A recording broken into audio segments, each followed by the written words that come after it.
Okay, we are back. Hello everyone, my name is Kaizari Kudo and welcome back to Path to Nowhere. You know what? Today I feels very hype. I'm so hyped. If you're wondering why, because I just watched the new trailer. I just knew this new trailer for Path to Nowhere. And it's just so hard. His new main story, the new character design is feels so new and refreshed. Oh my god, it's beautiful, beautiful. I'm really glad that they tend to make main story. They do main story more often now, and they also do more stream to actually get in touch with their fan and their player. So yeah, I'm so looking forward with the new main story. It's going to be come on the next 3 months. Unfortunately, it's going to be quite really long. It's going to be quite a long wait. So yeah, and they released 2 new scenes. I wonder if this is limited though. I hope it's not limited. They're seriously going to try to drain our wallet. Well, anyway, let's back to this event. Failed in Violet Vagary. I think I should be able to finish this today. I've only got the final scene of the event twice. Which one? You mean Yingying? Right. So today I'm going to finish this. I think only about 40% of the story. Probably gonna take maybe 2.5 and 3 hours. Okay. So previously, we are trying to persuade Yingying to stop the tree from absorbing everybody's chi by, I don't know, trying to flirt with her, but doesn't work. But now it seems that Yingying going to accompany us to meet with Yugu. We still don't know what is the relationship between Yingying and Yugu, if they're maybe fighting or whatever it is. But according to the story of Yingying itself, it seems that there's a chance that maybe Yugu is just trying to make Yingying stop from draining all of these people's chi. So yeah. Well, anyway, without further ado, let's do this.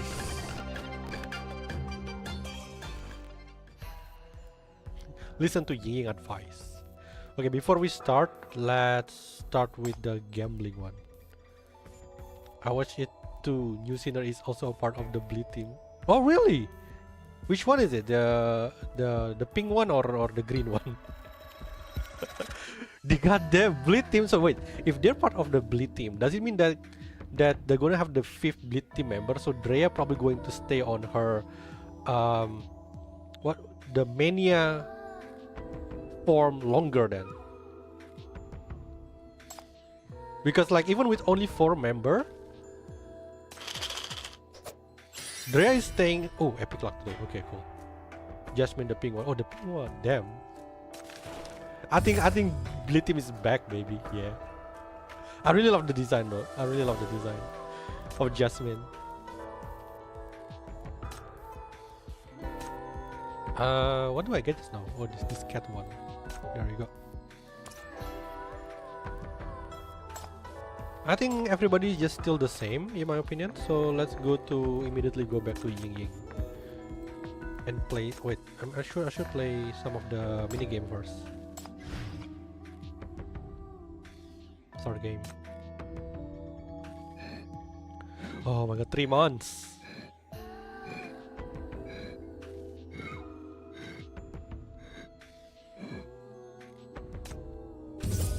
Also, that green girl, I think her name was Parfait or something. You know what? I kinda can see why her name is Parfait. It's her outfit looks like a Parfait, and her hair. Yeah, I got the cat filter. Oh my god, it's so cute! Oh my god, she is so cute.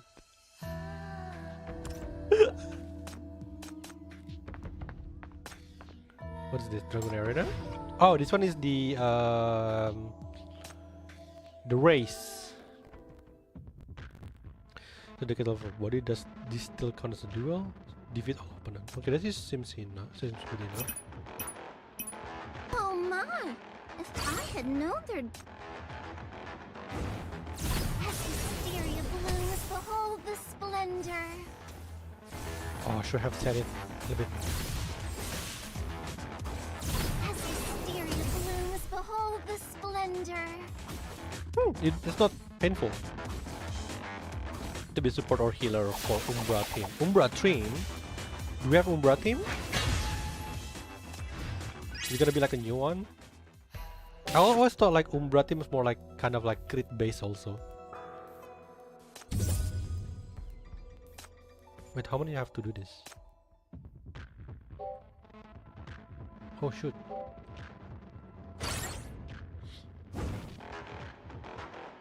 Oh no, it has a mechanic that I don't understand. Oh no, is this the... What the hell is that? The fate. Is it the Minesweeper?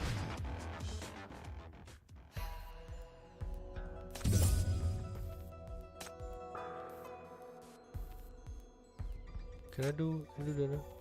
We create a Fiend Force in its surrounding, 3 by 3, dealing the similar with this match. Move your Sinner to dodge the Fiend Force and quickly find the hidden leyline passes on the field. Sinner can move once per second. The number revealed on the field indicate the distance to the escape route. The distance to... Oh, I have to find the escape. Okay. 2.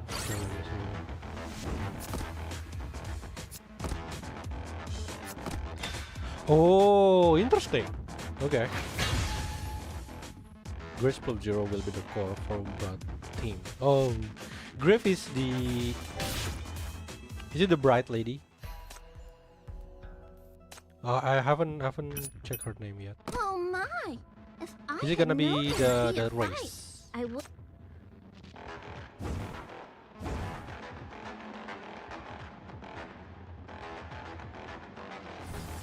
Wait, what am I doing? As hysteria blooms, behold the Am I supposed to splendor. kill him?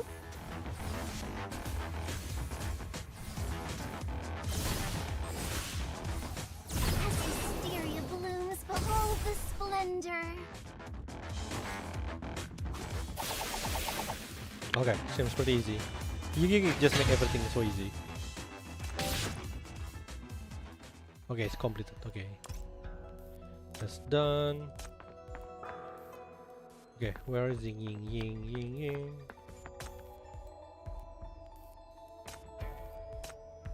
Alright, we are back to the story now. So what do you think of my suggestion? Not interested. After what you did to me on the first day, won't let you manipulate me anymore.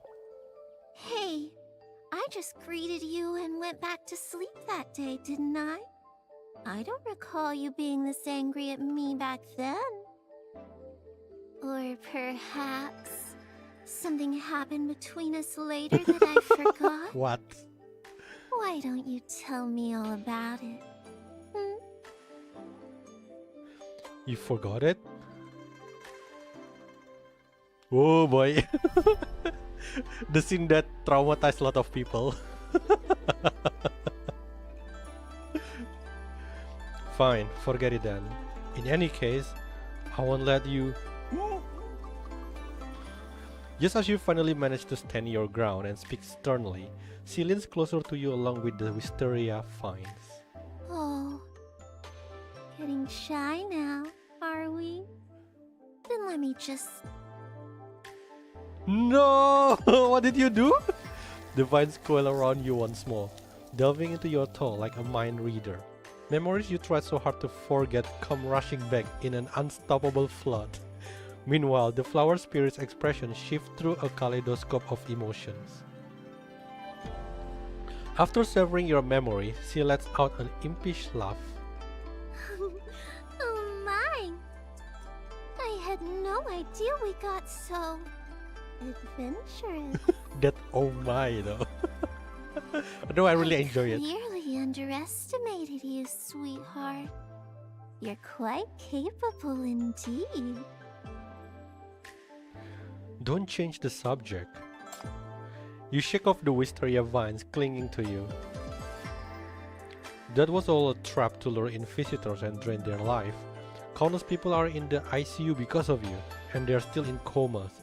Is this how you treat your guests? Trying to kill everyone? I thought Yugu was the mastermind, and that you were all just fictional characters she created. I was so focused on stopping her, but now I see how wrong I was. See? So basically Yugu is not the full villain. You two are in this together. This whole street is crawling with wicked spirit. Oh, so Yugu is still the bad one. If you don't let everyone go right now, I will. I see you. You roll your eyes for a moment. Oh my. Angry again? It must have been so rough for you.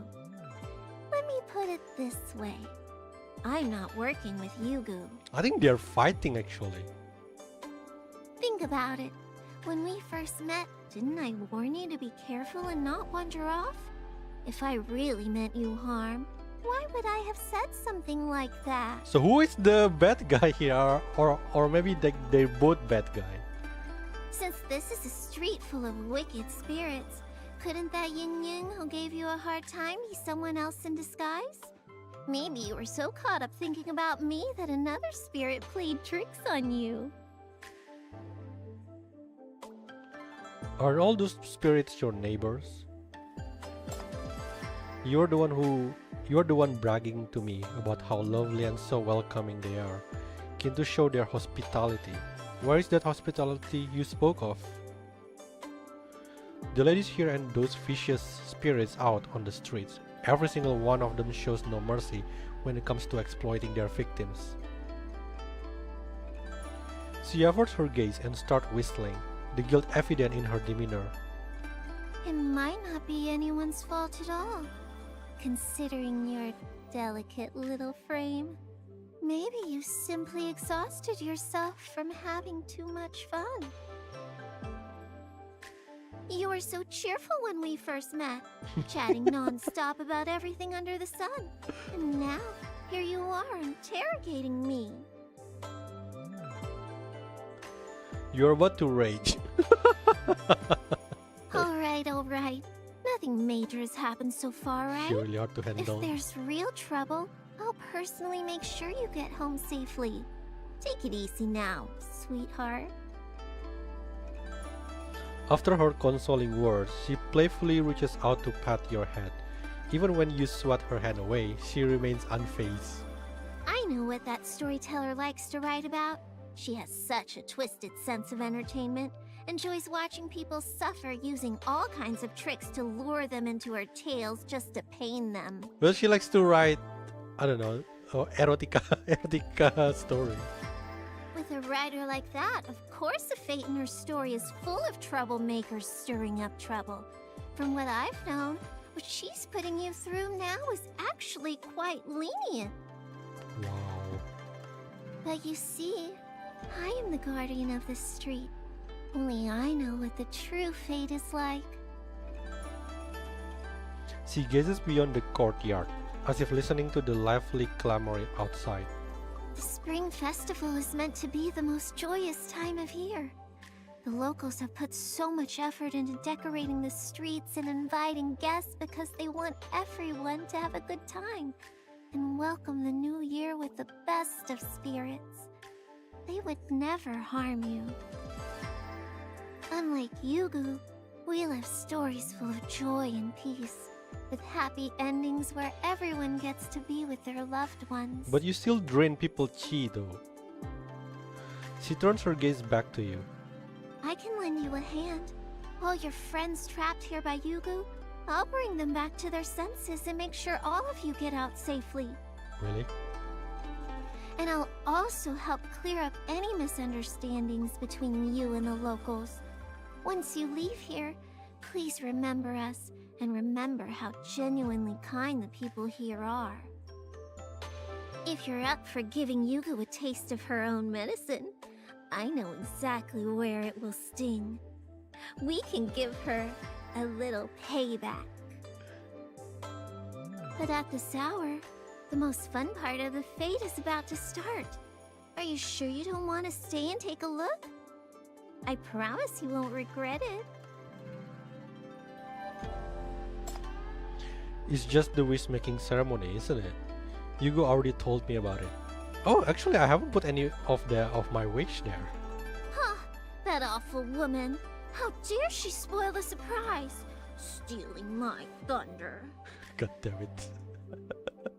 Fine. I just wanted to see it for myself. It's been so long since we've had a fate. I really want to relive those memories. Can you keep me company? Pretty please. In return, I'll help you set the record straight on the story Yugu messed up, and you'll get a free wish to start your new year right. How does that sound? The Wisteria Fairy cordially invites you to the fete. What do you say?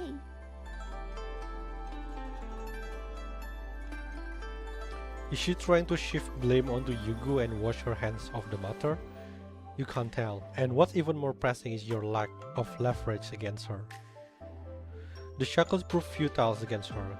In this regard, she truly is like a fabricated illusion. Yet you sense something different about her compared to the spirits typically portrayed in Yugu's stories. Had that arrogant telltale wielded her pen, this flower spirit would have taken on a different form, like that wild, chaotic dream from your first day, a domineering presence toying with her guests. I'll trust you just this once. Either way, you will need to spend some time investigating this new target. I'll take that as a yes. Let's go. Oh wait, before that, let me steal a little something from you. Don't tell me it's my bank card. Her voice is gentle yet playful. Before you can react, her hands softly rest on your shoulder, then glide to encircle your neck in a tender embrace. Oh no! Then a warmth spread across your neck as something soft brushes against it. A tingling sensation surges with a slight sting, and you feel your strength rapidly drain from where she touches. Again, she robbing you of your chi, though robbing seems too harsh a word for such a gentle touch. You... Oh, don't be such a miser. I only borrowed a few seconds of your life. Besides, I need that energy to accompany you to the fete. So she going to drain us dry. Whoa! Is that what you call a little bit? Now I suddenly got all dizzy. As she speaks, she lands gracefully on the ground. It's the first time you've seen her leave the wisteria tree. Suddenly, the entire courtyard bursts into frenzied commotion. The moms let out twisted cries that transform into waves of malevolent energy surging toward you both. Startled, you instinctively release your shackle. However, the flower spirit simply turns around, casual as can be, cups her hands around her mouth, and calls up to the building. Moms, I'm going on a date. Might be back a bit late tonight. Just leave the door open. Moms? What? Wow, which feels like an actual date. The surging dark mist pauses for a moment, then slowly dissipates. With bare feet, Yingying strides towards you. Upon meeting her gaze, you find her cheeks adorned with a flash of color, notably more energetic than before. Let's go. The Flower Fairy shall be your fate companion. Volume 3. Here it unfolds. Wow, we're actually gonna go on a date.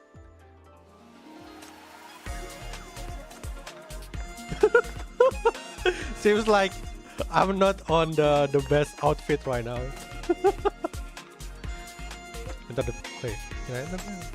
Yingying leads you by the hand into the fade. Lights around you begin to illuminate one after another, casting a brilliant glow upon the night.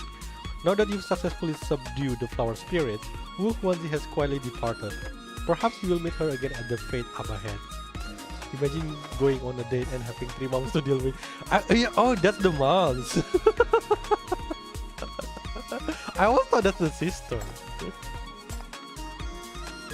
A little whips clutching a brocade pouch floats hastily past you. Got accessories, the fine fabric, just missing some face powder to wrap up the collection.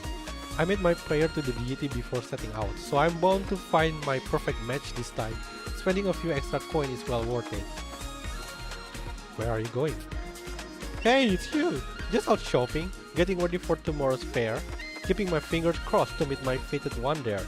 With all the hustle and bustle, the fate is the ideal spot to stumble upon love. Plus, the vibe there is just so romantic. Lots of couples have found love at first sight during the fete. I can't pass up a chance like that. Before the little witch can finish speaking, it stuffed a box of roach into your hand. Why there's my name in here if this is just like a narration? I saw you walking around with Yingying today. This shade of roach is her favorite. Giving it to her will surely bring a smile to her face. Come on, don't say no. You should cherish your perfect match.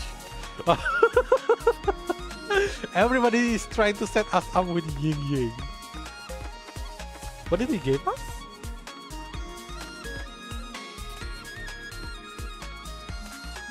Huh? Which one? Oh. No, I want this one. Is there any like some sort of set? Okay, the cat is cool. The hat one is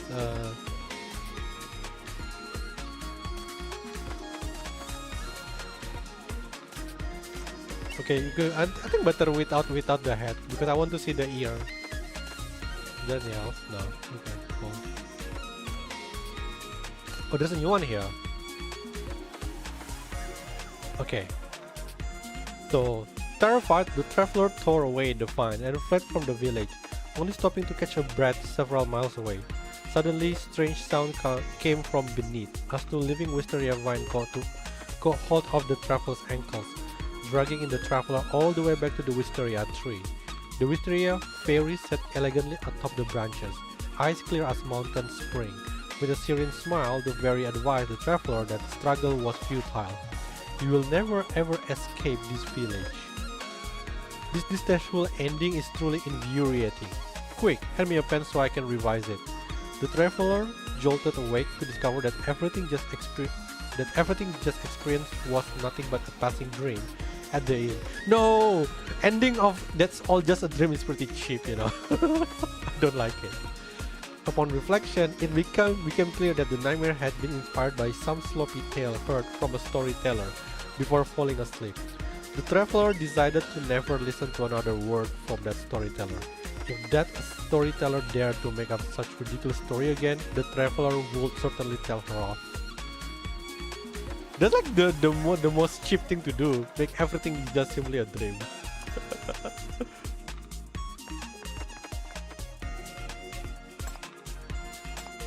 Ha! Look who's there! Look who's here! The real troublemaker who ruined our fate. I'm already scared of those brats, and now it's time to deal with you. And hand over my rope right now. My! If it isn't guardian of our Bloom Fates tree, the unrivaled champion of courage test, Miss Peachy. Miss Peachy? Yingying? What brings you here? Lady Rakshasa finally noticed Yingying standing beside you. A look of embarrassment crosses her face, her eyes darting away as if caught in a lie. Peachy? What Peachy? I don't know anything about that. Just go away. You're always trying to tease me. He's clearly the villain who ruined the fate. Yingying, move aside. Let me crush this scoundrel with one solid blow. This young lord here isn't a villain at all. He's a wonderful person. The kind you'll only meet once in 100 years. I promise you. Is that so? I don't trust you, but I do trust Yingying. Fine, I'll keep an eye on you for a while longer. And this robe you mentioned? Is it the one he's wearing right now? Forget it. I don't need this robe anyway. If he likes it, he can keep it. I've got things to do. I'm off. Yingying watches Lady Rakshasa retreating figure with a warm smile, gently resting her hand on your shoulder. Pixiu adores pretty outfits, but whenever she takes the time to dress up, people laugh at her figure and looks. Oh, so she like... Is it because of her muscle? Oh, that's for her. You know, Pixiu is truly beautiful. She really is. She shouldn't pay attention to what others think at all. Come along. Let me continue showing you around. You'll see who these spirits really are, and while we're at it, let's pick out a comfortable dress for Pixiu. With that, Yingying takes your hand and leads you into the flowing crowd on the street. Whoa. Wait! Why he suddenly went to fight? Oh my! Dear Let's just block audience, it with let me. Wuhuanzi. The omens are dire today. I'm pretty sure this is a that good that idea? is gonna getting difficult. What level was that? Shalom. I don't have much to contribute on the front Bianca. line. Since they have the new outfit. As hysteria blooms, behold the splendor.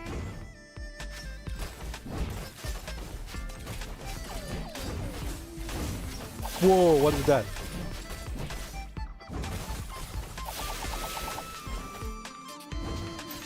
Actually, let's move it a bit. As hysteria Yeah. blooms, So at behold least the it can help splendor. DPS the tank side.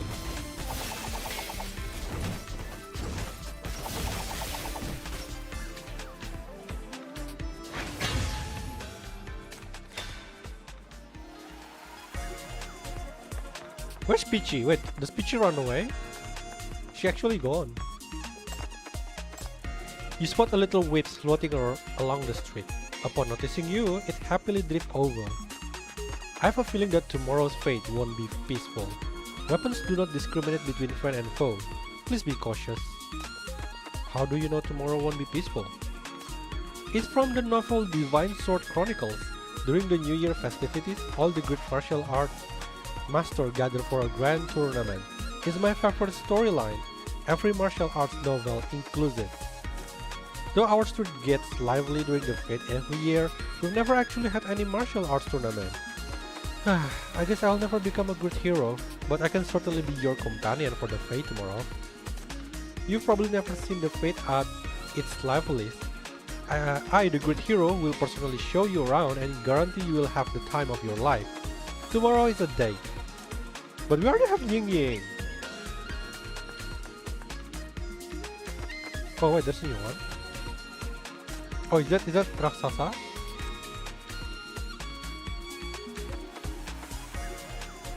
Okay. The clever trickster. Oh, this one is the one that some guy make her punch her face. The ending basically. Her own face because she's too strong. And I think she kind of like break her own arm because of it. The clever trickster laughed victoriously, but Lady Rakshasa remarked, "I've only smashed one pair of fists. Don't I still have another?" She then hoisted the trickster high in the air and slammed her other pair of fists against the little head with full force. And so, this quick-witted little creature died, only to be swallowed whole by Lady Rakshasa. All the ending is scary. This story sounds rather plain to me, except for the ending, which is excessively cruel. Let me tweak it.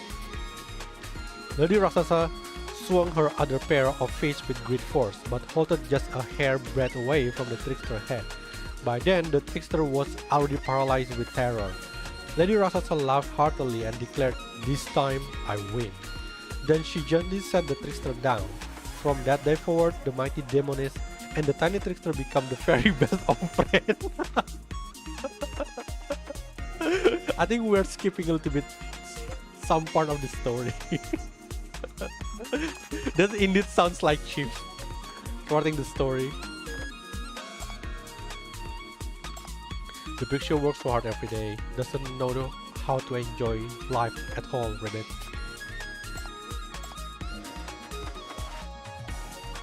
Yingying brought a companion to the fate? First time ever, what a surprise. So I thought it was about time, Rabbit. This one is quite extraordinary, you know. No matter how I offered riches and favor, I couldn't turn him into a toad to keep here. This is what we call noble but not corrupted by wealth, pure as an orchid, and disciplined as jade, Rabbit. Only such a person is worthy of our Yingying. Seems like the whole village is like setting us up with Yingying. You surely live up to your business reputation, Uncle Tom. Such a silver tongue. It's this silver tongue of mine that makes my business thrive, Ribbit. How about trying your luck with me again? Thanks but no thanks. Be careful, sweetheart, don't fall for the trick. Uncle Toad, you just praised him for not being corrupted by wealth, and now you're testing us again? We are a sweetheart now. This is moving very quickly. Ribbit, just a few coins left in my pocket. A small gesture to bring you both a bit of good fortune. Wait! Don't jump to conclusion! This little stall of mine is a beacon in the sea of suffering. For those drowning in these waters, this like serve as bait to lure them in. But for those sailing on the surface, it's like a harbor-like house, guiding them to find their way. Oh my god, we're accidentally married now. Wait, where's the phone? So what was the cliffhanger last time? Oh yeah, they're basically like stuck in the gambling that they think that only them with the toad. Over time, greedy gamblers hoping to strike it rich became entrapped in the game. Strangely, however, any money they won from the toad would inevitably be lost elsewhere. The more they won, the more they ultimately lost. Eventually, one by one, they all became destitute wretches. When these people finally came to their senses and suspected the toad's malevolence, they stormed back to the dried-up well, but the creature was nowhere to be found. Peering into the depths of the well, they saw only piles of hell money accumulated at the bottom and reflected in the water surface, their own greed distorted faces. I don't know exactly how to write this story. Let's really annoy Yugu with this one. After much bitter reflection, a regular player finally resolved to give up this costly game and live honestly by working hard.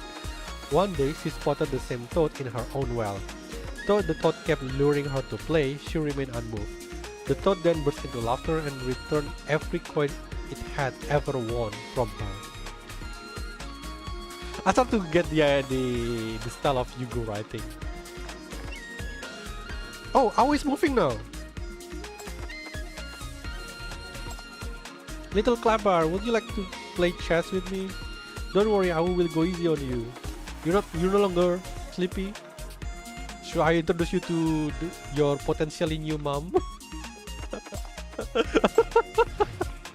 You gonna select happy ending. For real, yes. This one is the same one like the one with Eti, right? This one will earn your firework from Awu.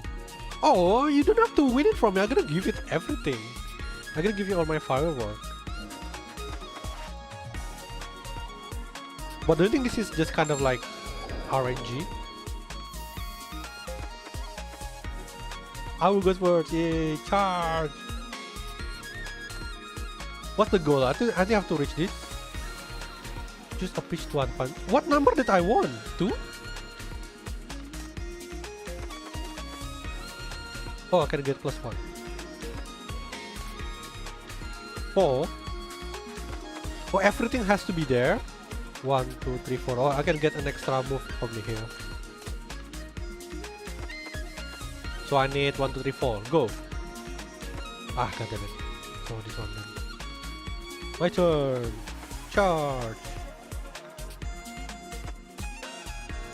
4. Oh, I can move this one. Hey. 3, 4. That's 1 for me. Wow. She's getting closer. 4. 1, 2, 3, 4. 1, 2, 3, 4. I move this one then.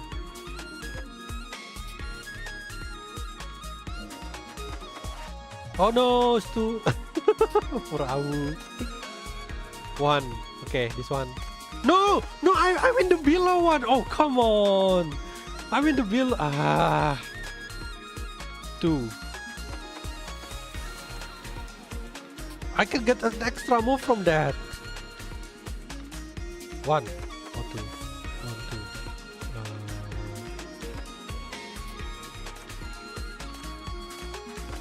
Oh, you have to click the bottom. I was clicking the flag.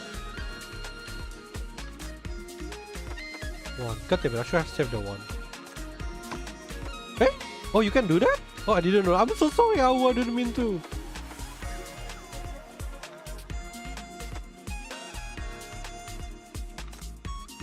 Three. Oh, okay. This one is enough.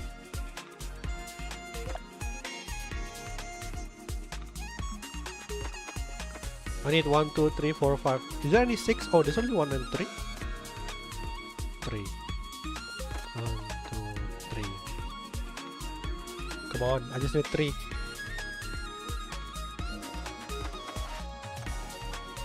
Two. Ah, so close. 1. God damn it. 1, 2, 3. Going to return back. I'm so sorry, Awu. I feel bad. Oh, there we go. We won.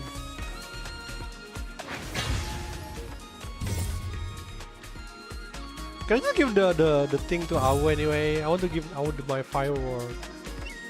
Oh, that's difficulty. Okay, I'm gonna do. Anyway, I just did it. Wuhuanzi. The creature on the street have become much more peaceful. Is it thanks to your good deeds, my friend? Is that Wuhuanzi? Amidst the vibrant decoration and lively shopkeepers vying for attention, you catch a glimpse of a familiar figure, though her hastily assembled stall stands shorter than those around it. It draws just as many curious onlookers. Yes, the pulse reading service is truly free. Rest assured, I won't be like those Dis City shops selling worthless weeds for 20,000 Dis coins. And to that customer over there, worry not. I'm not after your horns and fur. Business appears to be thriving. That's great. I hope she can enjoy the fate, either by finding some relief from what's been haunting her, or even better, discovering what she's been searching for. So she's the one who helped you through that lousy tale and delivered you safely back to me? Back to you. She must be quite skilled indeed. Come on, let's go see her stall. I might just have to thank her myself. She owns us now.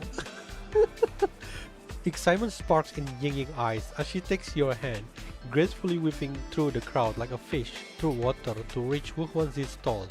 The young herbalist from Istia, having just bid farewell to her previous customer, looks up at your approach, seemingly unsurprised at all by your sudden visit.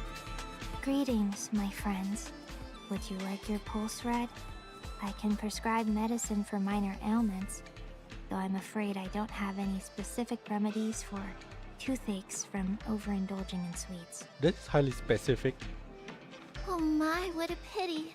But please, don't treat us as customers. To every local on the street, you're our guests. She really like to say oh my, isn't it? How are you enjoying your time as a vendor? Have you had a chance to visit the other stalls? Are you ready to make your wish? It's been fine. And yes, I've looked around.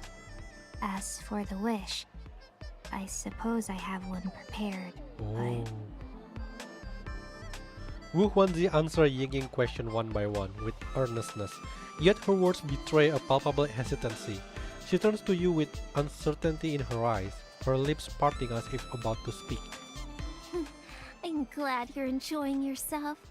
As for the wish, it should stay a secret until the ceremony ends. Don't you think? Oh. Despite this being their first meeting, Yingying seems to clearly grasp Wuhuanzi's intention. Playfully, she places a finger to her lips with a gentle shush. Her smile leaves Wuhuanzi in silence for a moment, before she finally nods in agreement. Even as you bid her goodbye and move on to the next stall, Wuhuanzi remains silent. Arrowed may more people discover pity and disease. Oh, that's actually a really good wish! Yes! That is a good one, that is a good one. I agree with you. There are so many people at the fete this year. Finally made a tidy little profit. Stop and investigate. Well, if it isn't Yingying, it's been a while since... Hey, you wretched outlander! Return my gem at once. Oh? He took your precious gem? Could it be this one? My wealth-attracting gem, yes! Oh, my precious gem. Come to my embrace now. Let me give you a proper kiss. No wonder I thought this gem looked familiar. So you were trying to impress me with someone else's treasure, sweetheart. He started it. Don't speak such nonsense. This gem is more precious than my very life. Every single coin in my possession came to me through it. Oh really? And here I thought you cherished this gem because it's a keepsake from the Dragon Palace. Dragon Palace? What Dragon Palace? Oh, you mean my home? I haven't been back there for several hundred years. This gem is indeed a treasure I brought from the Dragon Palace. It always reminds me of my carefree childhood days in the East Sea whenever I look at it. I've accumulated quite a fortune over this year. I just wonder when I will finally be able to return to the East Sea. Speaking of which, when do you plan to return all those things you've coerced people into selling or tricked them into pawning? What is this about coercion and tricks? Are you snitching on me in front of Yingying? I just saw the face suddenly crowded with people radiating chi and got carried away, that's all. The more I think about it, the angrier I get. This won't do. I just remember we never finished our fight from before. Whoa! This just challenge to a duel. I think I'm gonna block it. I don't think I need a second. So let's just do anyone that can attack further. If this scene could be As wisteria blooms to hold the splendor.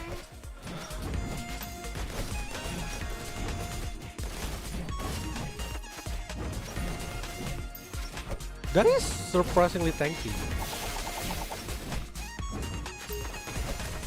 By the power of these talismans, by the power of these talismans. Oh, why the second one banish is evil and manifest not might.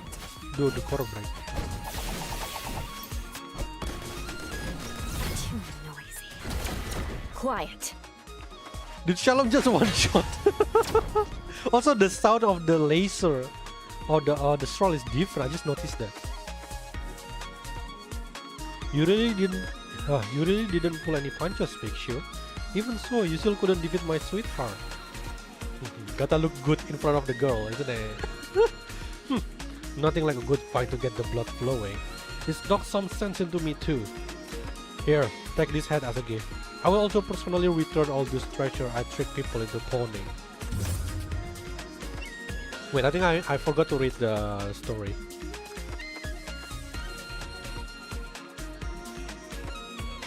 Okay, I think it's from this one. Observing the fiend's skeletal frame and exposed organ, and how they were sneezing and coughing with their eyeballs and tongue falling out, the healer's heart filled with compassion.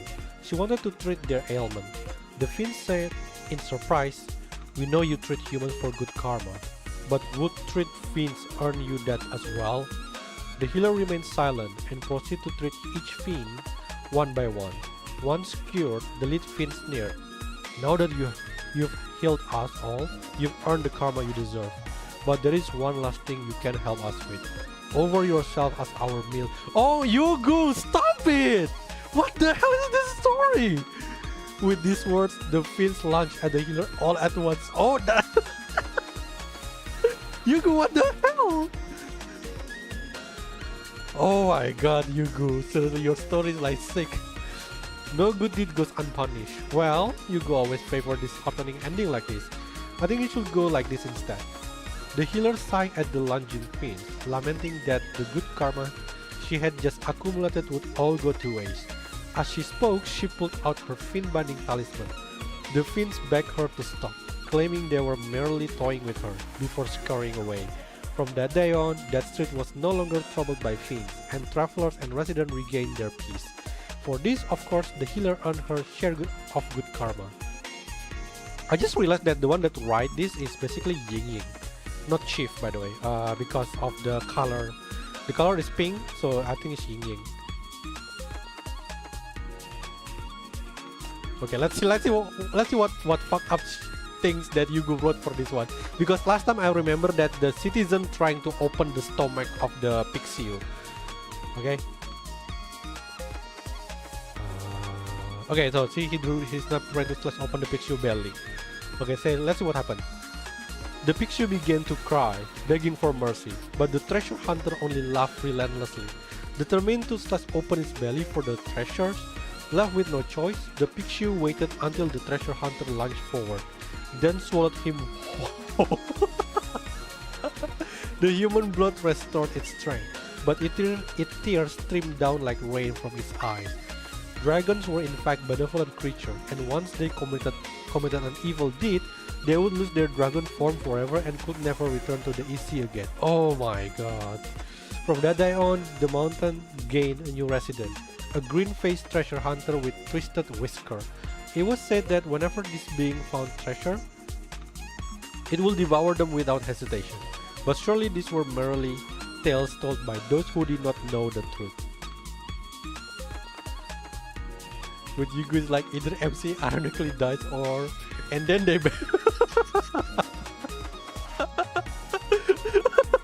That's actually correct. I must admit, I'm not sure how I should change this story. Perhaps this would work. Since the Pixiu had already become an evil creature, it might as well use its evil power to punish the wicked and protect the innocent. By devouring all the villain, all will be well and justice served. Why don't just find something that probably make her, I don't know, the EC forgive him and return the dragon form. Yugu. Okay, the ritual first. Under the shower of shooting stars, the little Wisp, who has been constantly clamoring about going to this city, now quietly makes wishes beside the tree. I hope I can visit the city tomorrow. I hope I can find news about mom there. It kind of remind me of that one boy on Fatur Blue event which also tried to find his mom. But I never left this place before. I'm starting to feel nervous and scared now. What if the Wisteria Fairy really does grant my wish? Even if I make it to this city, I wouldn't know where to look for mom. Outlander, since you are from this city, could you tell me about it? Why don't you just wish that you can find your mom instead of going to this city? You know, and began telling the little Wisp all about this city. It listened with rapt attention, its pale green flames burning more intensely with excitement. Wow, is there really such an amazing place? I absolutely must go. The Wisteria Fairy will grant my wish. Outlander, see you in the city tomorrow. Are we really gonna find him, I wonder? Oh wait, there's something in here. Tail, magic portal.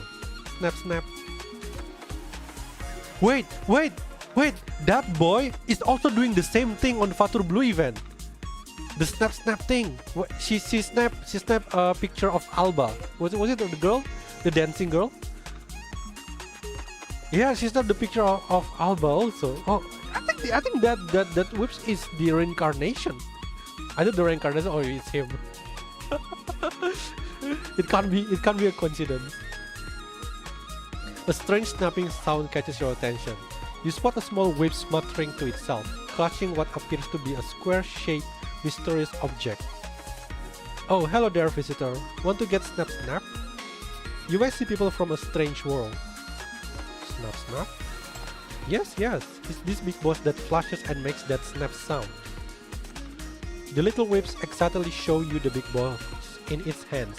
Upon closer inspection, you realize it's actually a peculiar-looking instant camera. It prints strange images on paper with sound, and they move too. Sometimes it shows people waving little sticks and shouting weird spells at each other. Other times, it's metal chunks riding huge monsters through sky. Anyway, want to give it a try and see what we can capture? It's really fun. I kind of doubt it. Seeing you don't believe its claim, the little Wisp become agitated, the flame on its head shooting several feet upward. It really can! You don't believe me? I will snap one for you right now. Before you can react, a flash of white light blinds you momentarily. After the camera wears and buzzes through its processing, the little Wisp glances at the emerging image and proudly flickers the flame on his hand.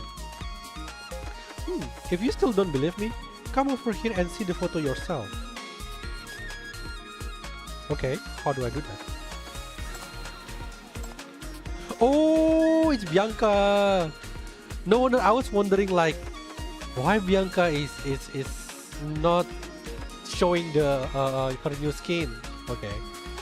The image gradually developing on the photo turns out to be. I struck a pretty good pose there. For tomorrow's front page headline, I will use that photo as my reporter portrait. At the banquet venue in East Side, a familiar figure lies completely sprawled on a sofa, surrounded by empty glasses of apple juice. Despite her state, she still appears to be striking poses for selfies. Bianca? Who's calling me? Chief? Were you supposed to be getting me some explosive scoops? The renowned journalist, dressed in formal attire but with blurry eyes, waves at you in a disoriented manner. Are you drunk? So, spill the beans. What dirt did you get? At the party? And on who? Just me and my juice. Give it to me quick. How will you figure it out? My little apple spot up here needed watering? Despite her incoherent babbling, she excitedly demands Chief trophies from the banquet. However, with her arms too weak to reach far enough, all she can do is drunkenly grabs at thin air. Best to just pretend I don't exist right now. Having nothing to give her, he stays silent, hoping that time and quiet might make the disoriented reporter eventually forget her request. Sure enough, moments later, the parched Bianca completely forgets your conversation. She grabs another glass of apple juice and downs it in one gulp, a satisfied smile spreading across her face. Whew! Where did they dig up this apple juice supplier? It's top notch. Gotta remember to have Chief ask about it for me when he comes back, hehe. Well, guess it's no shocker. A fancy party like this calls for apple juice as explosive as breaking news. That's it. While Chief's off, I'm gonna have another drink. Didn't know that she's pretty weak. Hey, actually she always been. Casual talk. Have you seen Rakshasa yet? Last time she helped old Gore chase away some troublemakers. I haven't had the chance to thank her yet. Rakshasa? You mean Pixiu? Fortune told, elixir sold, bright path unfold. Come to this old Gore. Well, if it's only Yingying, and beside her stands the grey-robed demon. Oh, grey-robed demon, grey-robed demon lord, grey-robed demon monarch. I wouldn't dare stir your ire, so kindly cease your torment of this humble Gore. Yingying, quickly put in a good word for me. Did you two get into a fight? Are you hurt? Let me take a look. Nay, all is well. This great demon has displayed unexpected decency, exercised restraint from harm. Yet I must confess, this venerable Gore still trembles slightly in his presence. I won't hurt you. You're a kind-hearted person, sweetheart. Uncle Gore, can I have another pill? Wait, what pill? Here. This old Gore has plenty of pills to spare. How could I possibly hold back? Have you seen the parody of the Undercurrent trailer they show right before the stream, which played as a dance? Actually, I haven't watched the stream. I only watched the trailer. Is there a parody? I need to check it out after later. You know the locals actually prefer the words of blessing you give during fortune telling over your pills. Words of blessing? That's just nonsense I make up on the spot to satisfy patrons. If you want something that truly brightens your future without a doubt, my pills hold the answer. If one's heart isn't filled with light, how can one's future be bright? That seems to make sense. Yet it doesn't at the same time. This gourd head of mine strains to grasp it all. Give me some time, let me ponder this carefully. After wandering through the street for what feels like hours, you notice the spirit gradually giving way to a human figure within the bustling crowd. The floral fragrance grow heavier in the air as people in the crowd begin to change their course, as if guided by an unseen hand. It's time. Hurry, let's go. We need to get a good spot for the wish-making ceremony. Is it already? Wait, when did it get dark? Alright, let's go. Need to catch a branch or they all be covered with wish slips. The sky remains shrouded in darkness throughout, but nothing at this fate can surprise you now. What catches your attention though is all this talk about wish-making. Wish-making ceremony? Yes, it's about to begin. Go see for yourself. After all, you haven't made your wish yet, have you? Follow me. This is a low-budget live action reenactment is very funny. Oh, I think I know what you mean. I thought you were referring to this the new stream. I think I saw that before, but I forgot from where. I saw a clip before, I think.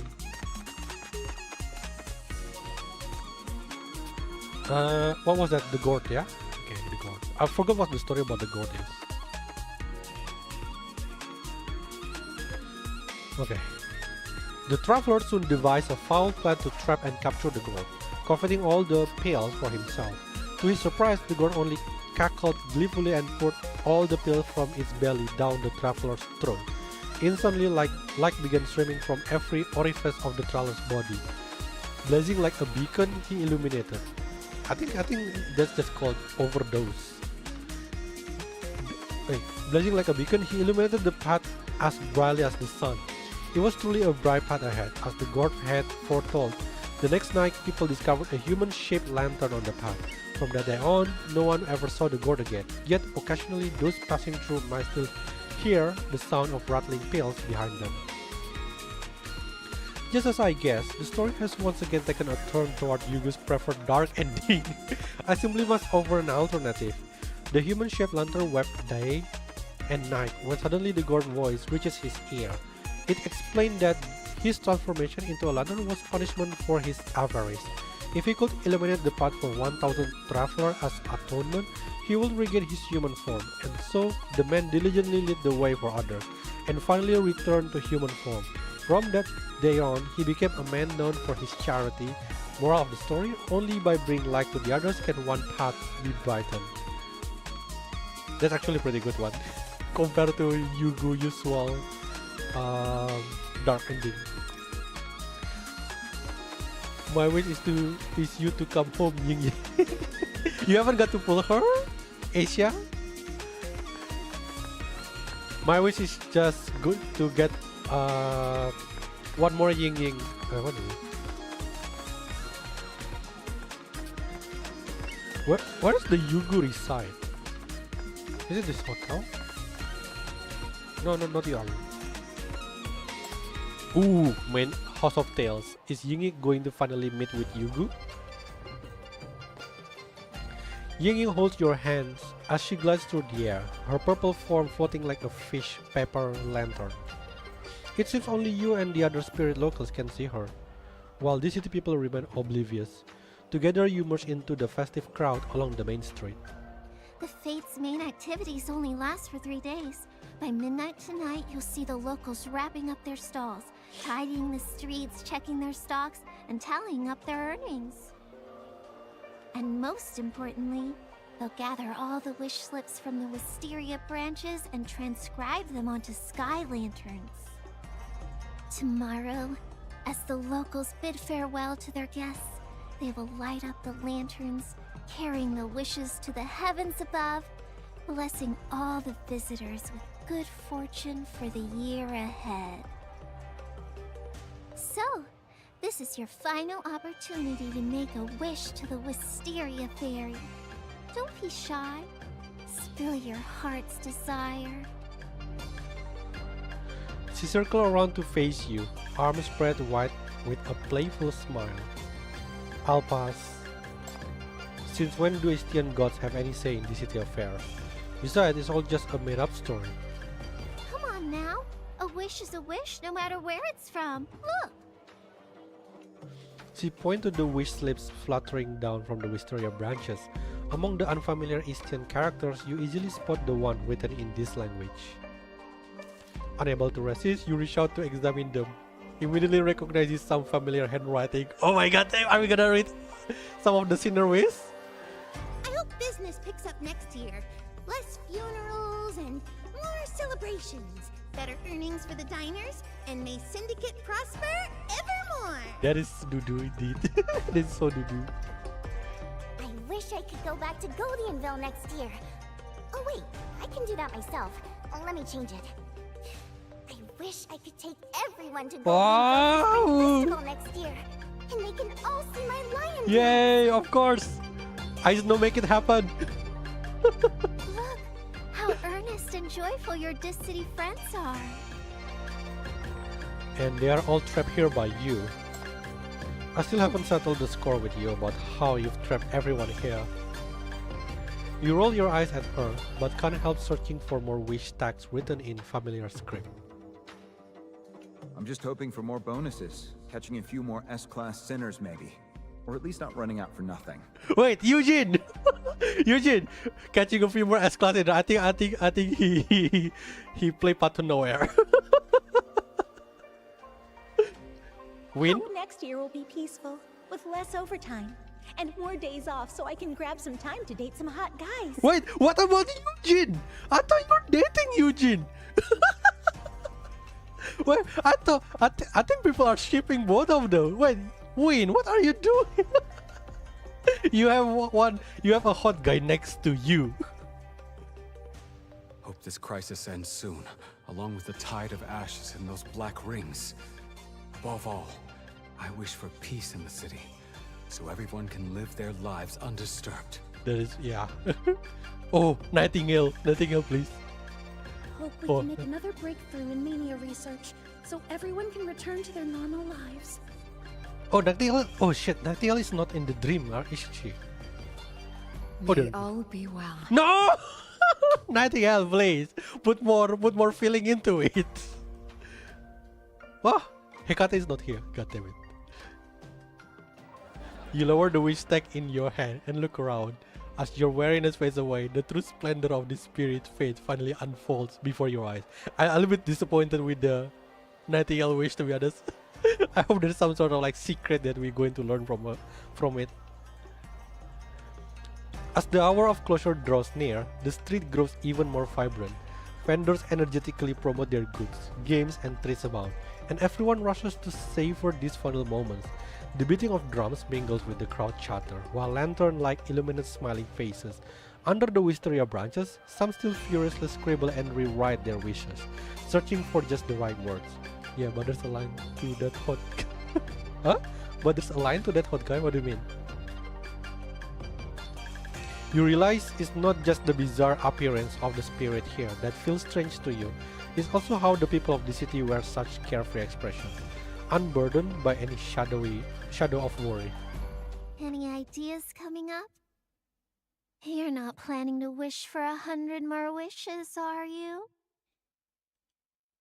No, I was just thinking. If you weren't up to no good, this could really be a wonderful place. Like a perfect, heartwarming story. It's so different from the world outside, from my time. Your time? What is it like? Those old days. Huh? Those old days? Those memories are always the first to surface. You begin slowly narrating your experience to her as if recounting a tale.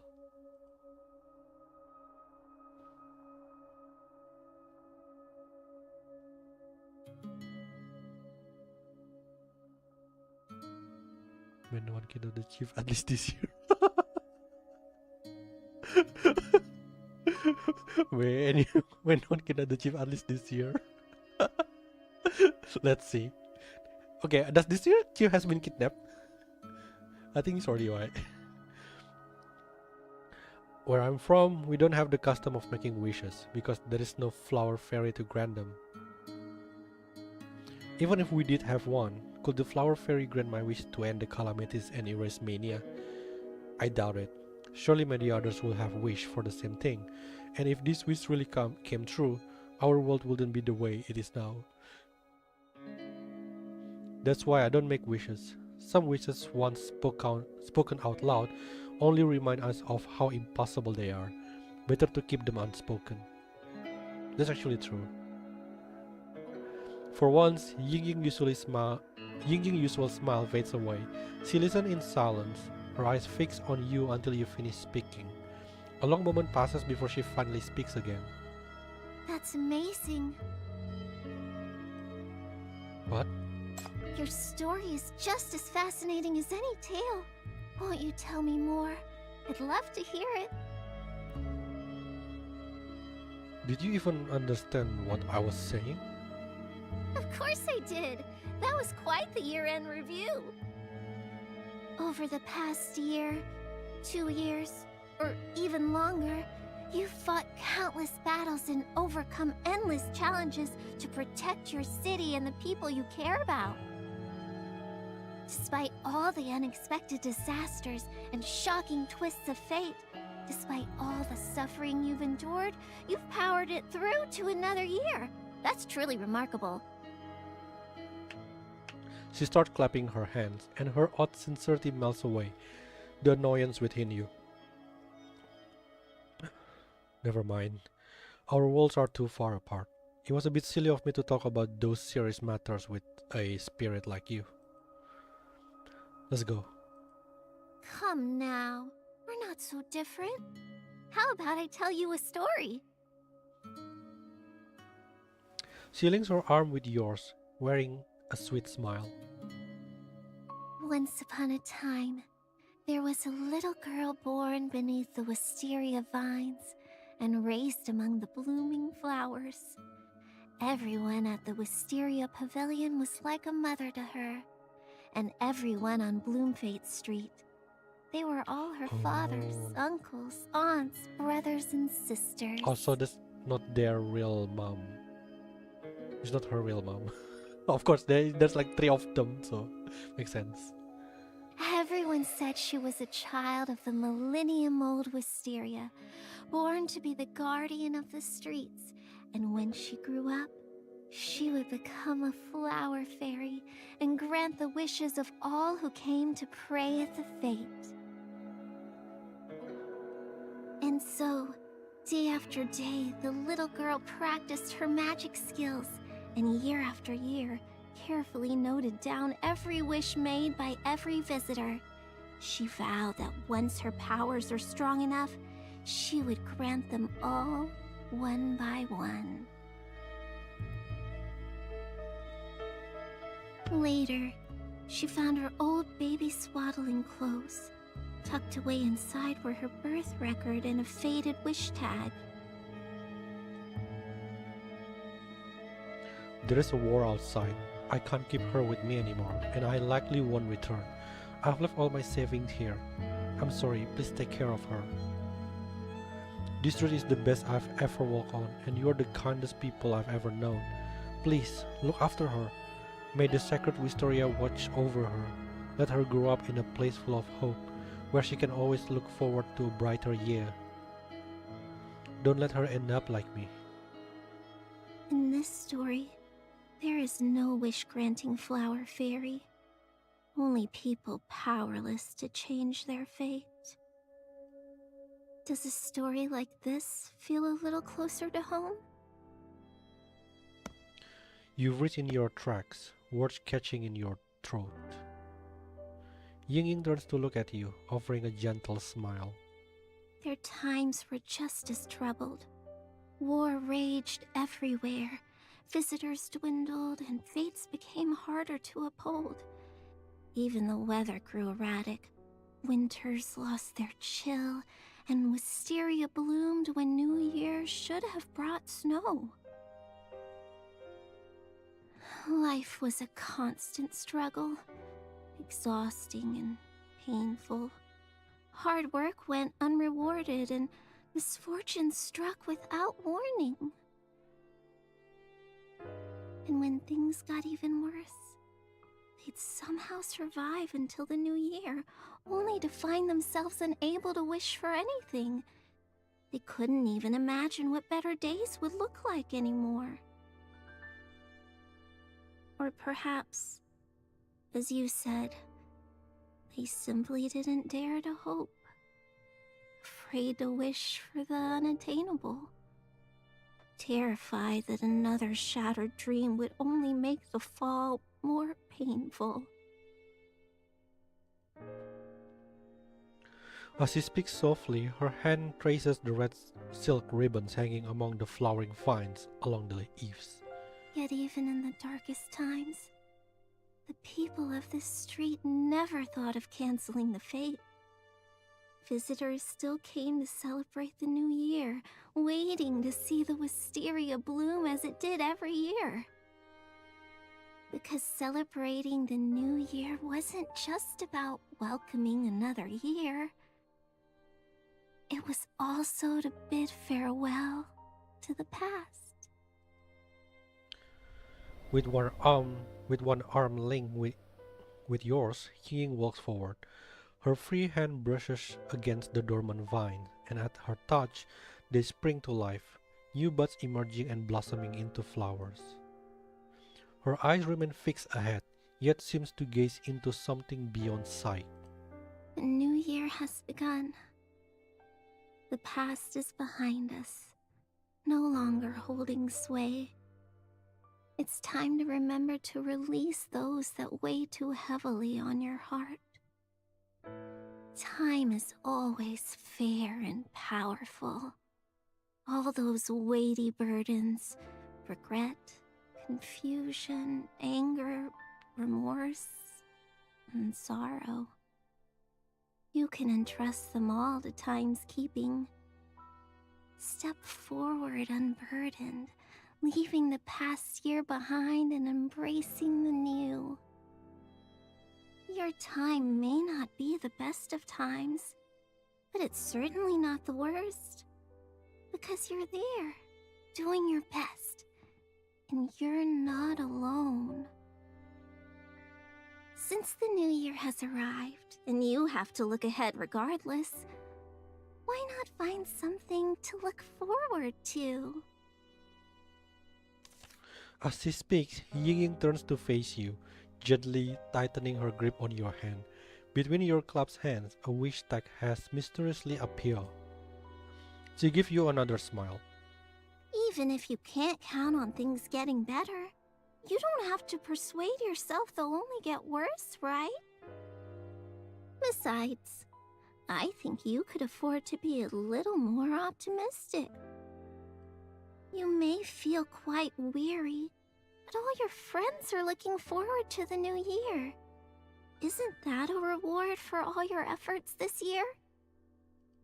I believe you can make your wishes come true, even without the flower spirit's help.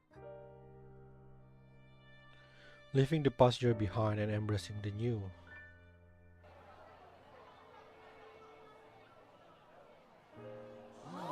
Before you can speak, the crowd suddenly erupts in excitement, their hands shooting up to point at the sky. Look! A shooting star! A brilliant shooting star streaked past, its crimson tail stretching across half the night sky. The trail lingers, refusing to fade, rivaling even the brightest fireworks in the distance. Make a wish! Make a wish! It's now or never! Quick! Hold on! Isn't this the Wisteria Fairy territory?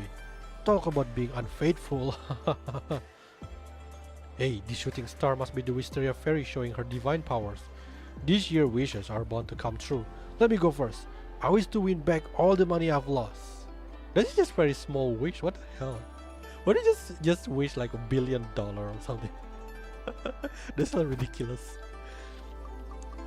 A swift kick sends him flying out. Gamblers, losers. No matter how many times I tell them, Damn, they boy. never listen.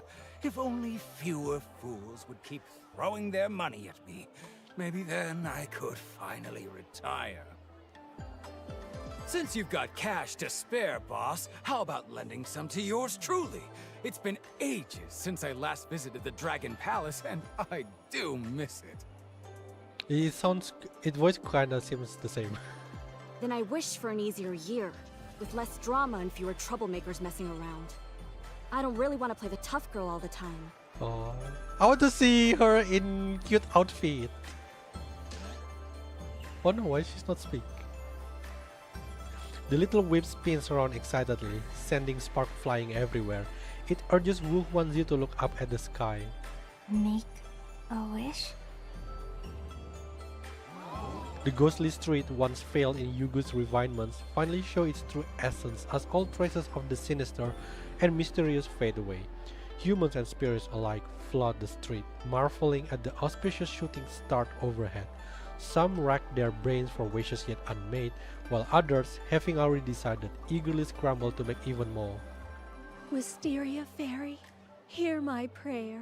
May Yingying live a blessed life and find herself a handsome one. Let them visit us during festivals so we can feast our eyes upon such a lovely sight. Wisteria Fairy, hear my prayer. May Yingying live a blessed life and find herself a wealthy one. Whoa. Let her be well fed and healthy, never again having to worry about her life. Wisteria Fairy, hear my prayer. May Yingying live a blessed life and find her true love, wherever they may go. Let them be blessed with happiness for all their days. Wishes pour forth in both Istian and Dician, refined and vulgar, aristocratic and plebeian, proper and indecorous, all interweaving until distinct voices melt into a singular chorus. What lingers is nothing but the sincerest wishes of many souls. The past seems to fade in importance as the new year takes physical form, materializing as dancing dragons and lions. It branches over firecrackers and rides waves of cheers, its radiant joy flowing from the main street down to the smallest alleyway. Just as it reaches the very end of your sight, a bright clash of gongs and drums rings out. A bright future awaits! A bright future awaits! Before you realize it, you find yourself looking up at the sky, at the horizon ahead, at the crowds welcoming the new year. Perhaps it's the infectious mood of celebration, or maybe it's the realization that not every wish must carry the weight of the world. Now, the notion of having something to look forward to doesn't seem so bad after all. With that, you glance at the blank wish stack in your hand, then at the flower fairy beside you who has been eagerly encouraging you to make a wish. Only then do you notice that she has fallen into an unusual silence, a departure from her usual vibrant self. Hey, oh my god, she's so pretty! She offers no jest or words of encouragement. She doesn't even look your way. Instead, she remains motionless, with a profound gaze upon the sky, standing out amidst the jubilant uproar. It's as if all the light and merriment flow through her toward the future, while she alone remains rooted in place. Only the dazzling shooting star falls into her eyes, eternally glistening. Yingying? Sensing your gaze, she finally stirs from her trance and turns to you, the starlight in her eyes fading away. Her familiar smile returns to her face, but for the first time, you sense an inexplicable distance between you. See, I didn't lie about the best part of the fate. Isn't it wonderful? The fate should be vibrant and full of life, even if just for a moment. As long as it helps people forget their worries and find joy, it's accomplished its purpose. Me? I'm having a great time. Just a little tired. That's all. I've had so much fun that I'm completely worn it's the out. chi. Time for me to get some sleep. You go on and enjoy yourself. Look, the little lion dancer is looking for you. And your friends from this city too. There's still a couple of hours before the end. Make the most of it with them. And do remember all the happiness you witness and all the lovely locals you meet here. It will make the perfect ending for this fate. I'd really appreciate it. Now, off you go. Something wrong. Have you had a good time? You want to tell her your answer, but your friends have already arrived. They pull you along in their loving, bustling crowd, leaving you only a fleeting moment to glance back. You catch a glimpse of Yingying standing among the fading lanterns, their dim light revealing a fragility you hadn't noticed before. Goodbye. No! A rain of flower petals falls and she vanishes without a trace. Why? Is it because like the chi that she stole from us is already run out? She has to go back to her... She has to go back to her tree? So we have to find... Oh my god. We have to find a way so she can go away from the tree.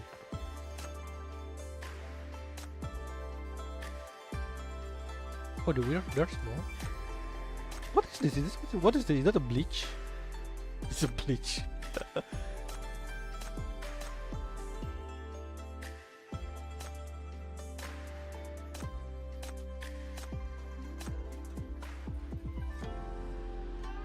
Okay, what happened to this one? What Yugu gonna run for this one? So I think this one is trying to befriend a human, but the human scared of him last time. Seeing the pitiful little wisps, the mage merely intended to banish it from the fate, but the wisp refused to leave, clinging desperately to the fate. After repeated attempts at exorcism, the mage's patience wore thin. At last, a thunderbolt was summoned, utterly annihilating the wisps in a flash of celestial fire. What the hell, Yugu? What did you do to it? Later, the mage learned the truth from the proprietor. When the little wisp was still human, it had once visited the fate with its mother. Suddenly, fiends emerged, threatening to devour them both.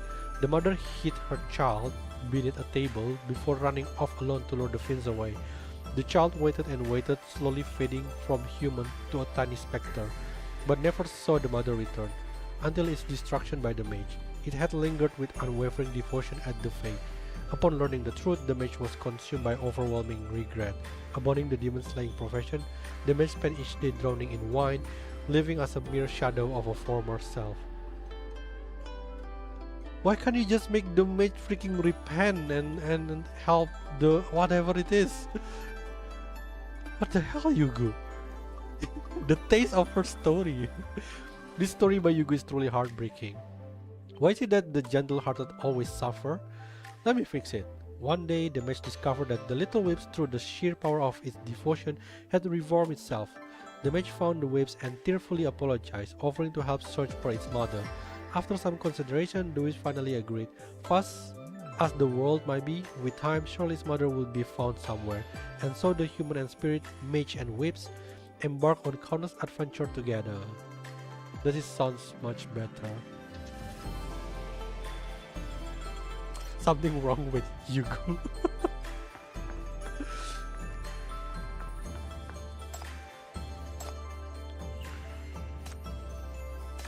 Is there any new interaction? Let me check. I don't want to miss a thing, to be honest. No. Hey, casual talk. Look, Yingying looks very happy today. What could be the reason? Beats me. I wonder what.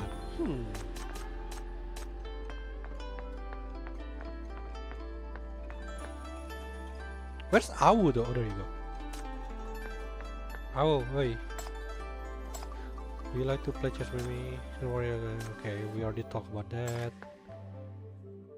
Are you out strolling with Yingying? Strolling together is the best way to strengthen friendship, Ribbit. I think we are beyond friendship already. Hey, I want to talk with you. Hey, okay, I cannot. Oh, what, you? No? Only Rakshasa that's not here. I think she ran away. Oh, I mean, Pixiu. Pixiu is not here.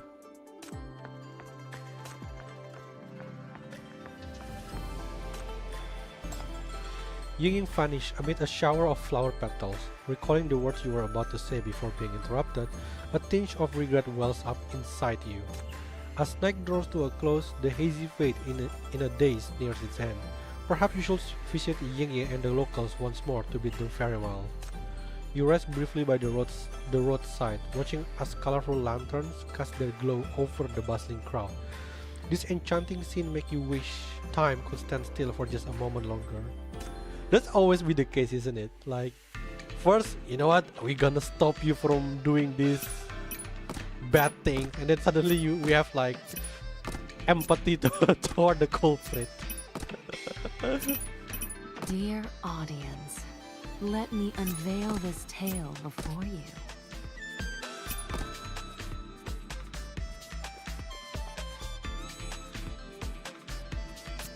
Why do you bully from? Tremble before me, you fiends! The queen of line dancing is... This one, oh my god, oh my god, oh my god, oh my god. Mystery blooms, behold the splendor. Whew.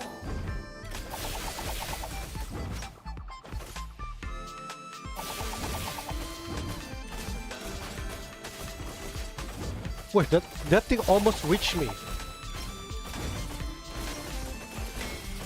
Can't listen to Here space. comes breaking news! Quiet.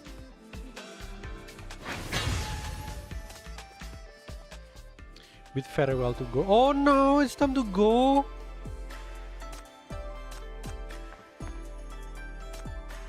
Go to Wisteria Pavilion to bid farewell to Yingying. Wait, did we actually solve anything? I don't think we even solved anything. My man, we have to go.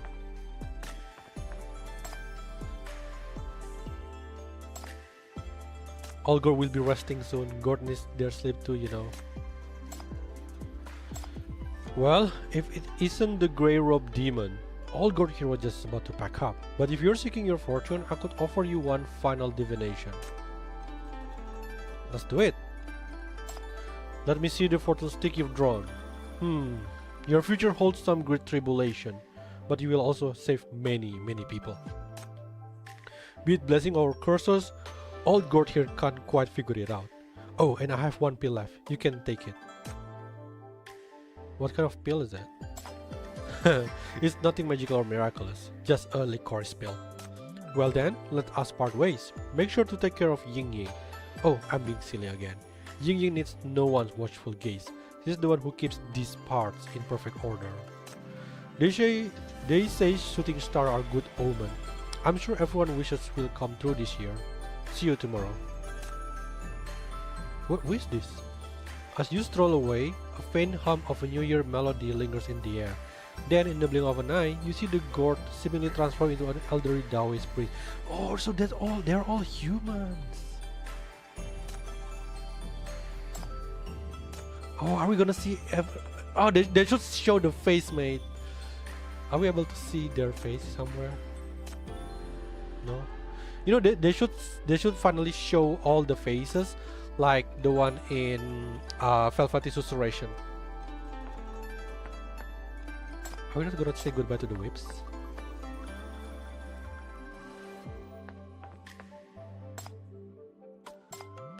You encounter Pixiu Dragon again, who's now closing up shop. You watch as he secures wooden boards across his pawn shop entrance and extinguish the light, evidently preparing to call it a night. Ah, it's you. You looking to pawn something? Sorry, but my shop's shut for the night already. Tomorrow the prayer ceremony, and I gotta head back early to get things set up. What's your ways? I've been wandering and trading across the world since I was young. For several hundred years now. Finally stack up enough cash to head back home for a visit. Once this year's prayer ceremony ends, I will pack up all my stuff and head home. When you find yourself with some free time, come visit me at the AC. You nod, and Pixiu Dragon returns the gesture. But as you begin to leave, he suddenly seems to remember something and calls out to you from a distance. Oh, by the way, once the lantern flickers out on Bloomfade Street, you'll catch the most spectacular night view across all lands. Been too wrapped up in stacking coins to savor it myself. Oh, wait, don't you think that it kind of looks like Donald new skin? The short hair one from the trailer. Promise me you won't miss the spectacle and make sure to enjoy it often with Yingying in the future. For reason unknown, Pixiu dragon form suddenly transformed into that of an Eastern youth. You decide to take in the scenery he mentioned on your way back. Why you have to make me fight? What the hell, Pixiu dragon?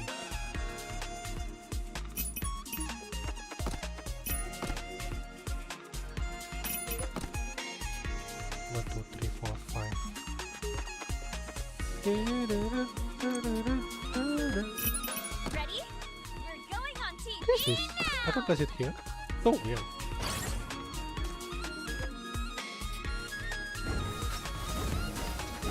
As hysteria blooms, behold the splendor. I really like this maze-like area. Hey, why Yingying take damage? From who?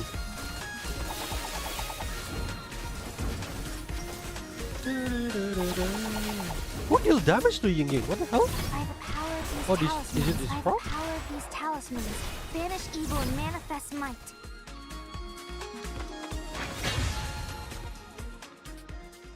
Bid farewell to Toad, bid farewell to Rakshasa. Oh, I'm looking forward with Rakshasa.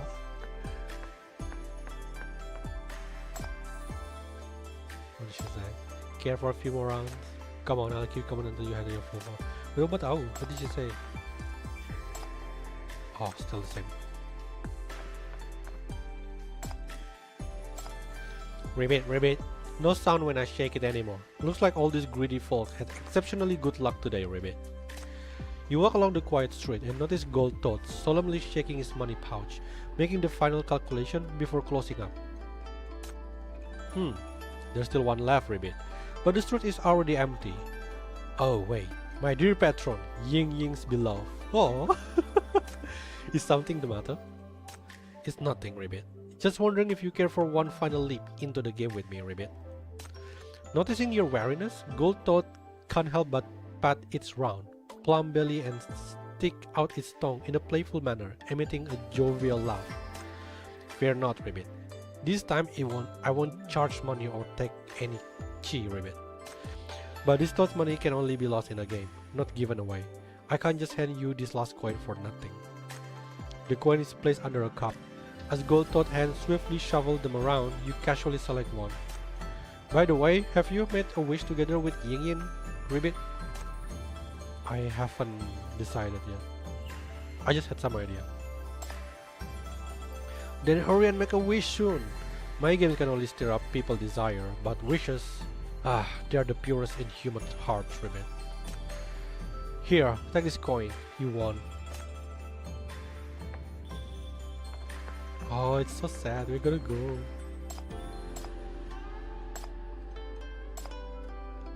Under the street lantern, Lady Rakshasa isn't jumping out at you from some odd hiding place as usual, but is instead waiting for you. Why didn't you jump out this time? I figure I always startle you when I show up, so this time I wanted to let you see me first so you wouldn't be scared. Thank you. Have you noticed how much more peaceful the streets have been lately? New Year is approaching and I've chased away all the troublemakers at the fete with my club. Don't you worry. On New Year's Eve, with luck gleaming and all the festivity around, I will need to be even more vigilant for my final watch. But that means I won't have time to look after those homeless little spirits. Tomorrow there will be the sweetest candied fruit skewer and the most beautiful paper kites at the fete. I was wondering, will you mind picking up some treats and toys and taking them to those little spirits for me? Sure. Lady Rakshasa pulls out a bulging money pouch. Inside are nothing but small silver coin and loose change, clearly saving accumulated bit by bit over a long time. Here, this is everything I have. I'm counting on you. No need for that. Think of it as my little thank you for the new robe you got me. Oh no, gifts are meant to be given for free. If I happen to find something suitable for you, I will buy you a gift as well. Like a pretty garment or a new product that the makeup shop sells at the fete. How does that sound? Oh, this is so sweet. Lady Rakshasa eyes spark with joy. She tries to smile, but it only makes her appearance more terrifying. I can imagine that, eventually giving up on managing her expression. She instead folds all four of her hands in a respectful salute to acknowledge your kindness. For a fleeting moment, you catch a glimpse of a young woman in her spot. In that case, I will be in your debt. Oh, I'm so curious. Her body is not that big as the demon, the yokai version. And the arm is not as built also, but damn. I can see like she's a martial arts type. See you tomorrow. See you tomorrow. Oh, how dare you! I know you hide her face. Oh, last one.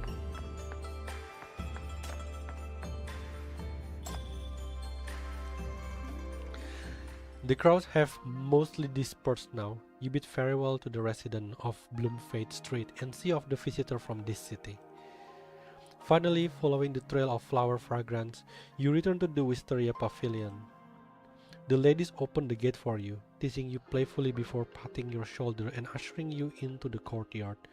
Then their figures fade away like shadows in the night. The wisteria tree stands as usual before you, its flower in full bloom, yet no one sits among its branches. Yingying, are you asleep? I've said goodbye to everyone else. You are the only one left. There's still some time left. I can let you borrow some of my chi. Come out to see me, will you? The only response is the whisper of flower petals falling in the wind. You walk to the wisteria tree and sit by its roots. Drowsiness washes over you gradually. Perhaps it's her secretly draining your chi, or maybe you are simply exhausted after completing your mission and spending the whole night at the fete. Your eyelids grow heavy. You recall your first visit to this courtyard. Just like now, you sat beneath this tree, quickly fell asleep, and then you met her. The thought brings an inexplicable sense of ease. You gaze at the wisteria blossom and begin to speak, as if talking to yourself. This place is truly remarkable. It's different from what I imagined, and different from what Yugu wrote about too. You and the locals here are all pretty interesting, like spirit but also so human. You've shown me so much of what everyday life is like in Istia. Yugu couldn't have made all this up, could she? She will never appreciate such simple joys. I still can't figure it out how the two of you end up together. You said this was your fate? I'm wondering, are you a sinner too? No response? Then I will take that as a yes. Outside, the faint chatter of the Istian spirit reaches your ears. The wisteria vines sway gently. They must be following their tradition, collecting the wish tags visitors had tied to the branches. Quite the undertaking, you imagine. Were you all in the city? Inside that giant mania tree? After the farewell on the fourth day, are you returning to Istia? Where exactly? Even the scholar there can't seem to locate you. How about letting my shackles connect to you? Then I could go visit you. Gradually, even the voices of the locals fade away. The night deepens and a light purple mist settles around you. She hasn't come, but the wisteria tree keeps you company, silently listening as you drift between sleep and waking, murmuring in your half-dreams. I have to admit, I had a great time. It was a joyous fete, and I could see the people of this city enjoying themselves too. Will you come back next year? If you promise not to harm anyone anymore, I think people would love to come visit again. You are right. Maybe we are not so different after all. Perhaps by next year I will find a wish of my own. Wish you a good new year.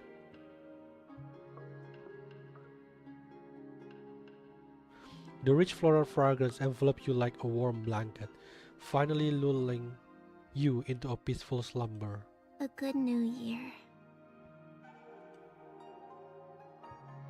In your last moment of consciousness, something soft brushes against your cheeks, or perhaps the tip of your nose, or maybe even the corner of your lips. Like a kiss as light as a flower petal.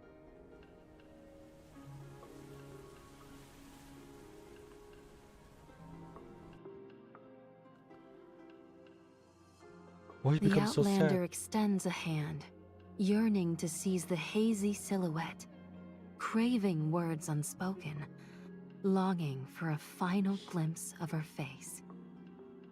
And so, the dream finally ends. In a daze, you catch sight of a familiar face, just as she appeared when you first met.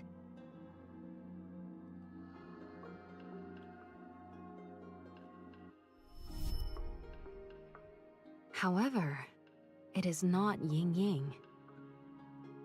Chief, thank goodness you woke up too. Are you feeling any discomfort? Those at your bedside are your trusted companions. You have returned to your real world. You may now find ease. I'm fine. Everything's good. I just didn't expect to return at this time. Did my chi get drained up again? Don't be silly. You're in perfect shape. You just got plenty of rest. Why don't you head to the command center? The FAC officers have been waiting for you for a while.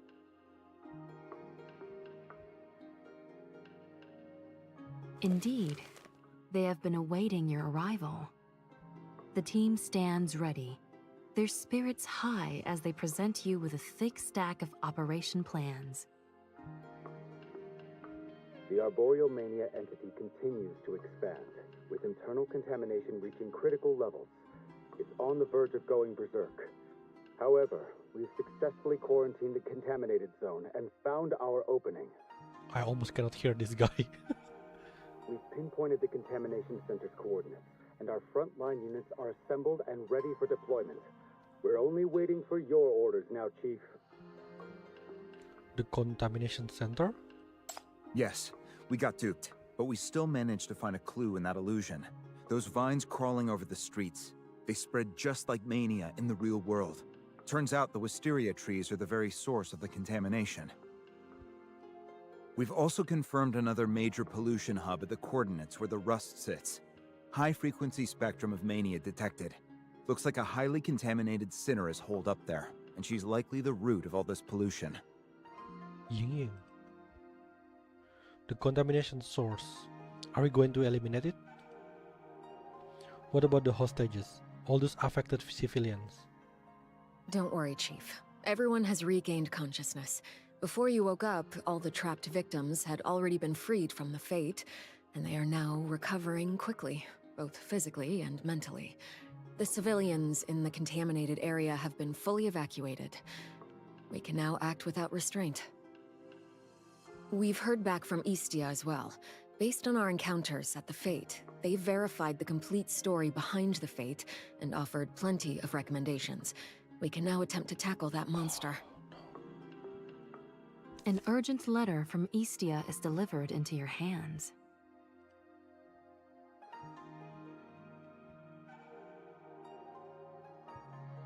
In Istia, stories of New Year fates and millennium-old wisteria trees are quite common, though only a few were ever documented.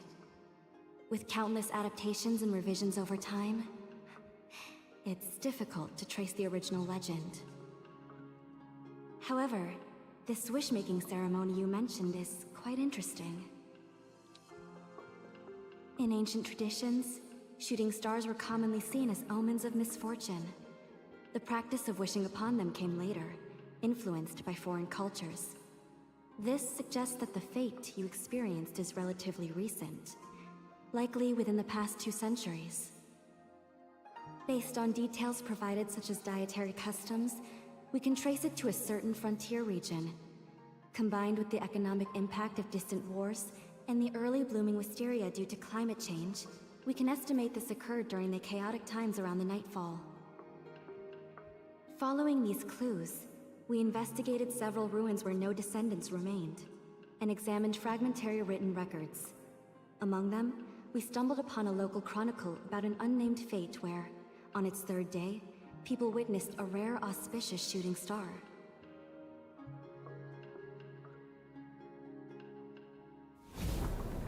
The records of that fate end there, leaving us in the dark about what followed.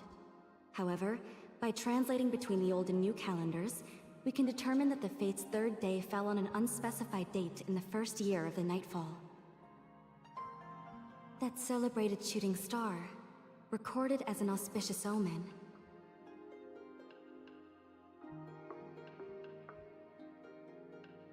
It was the perishing star. No. I already had a feeling about that.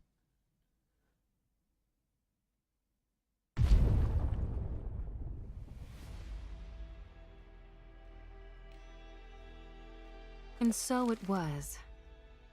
They say the millennium-old Wisteria fate, revered for centuries, was ravaged overnight by the calamity the ominous star brought forth. How many dreams turned to dust? How many hopes lay entombed in its wake? This is totally Yugu. However, perhaps this was destined. When the storm comes, never a single nest survives unscathed. In a world ever so cruel, how can any paradise endure? These moments of joy are mere fortune's accidents, illusions in the void. Everything shall return to its fated end, and that is the ultimate truth I seek. Still, I must thank you all. Your contributions to the third volume have truly breathed new life into these pages. Those distant souls I could never quite reach now shine with such vibrant charm. Therefore, when devastation arrives, it shall be all the more heart-swaying. That is the ultimate beauty I seek. Through my tales, they shall transcend into eternity. And so, dear audience, the tale of the hazy fate draws its last stroke. As the mist disperses, the threads of destiny woven through centuries finally culminate, and you shall bear witness to its final chapter.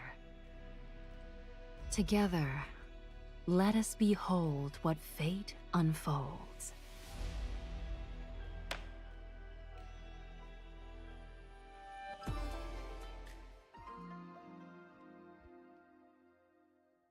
Hey?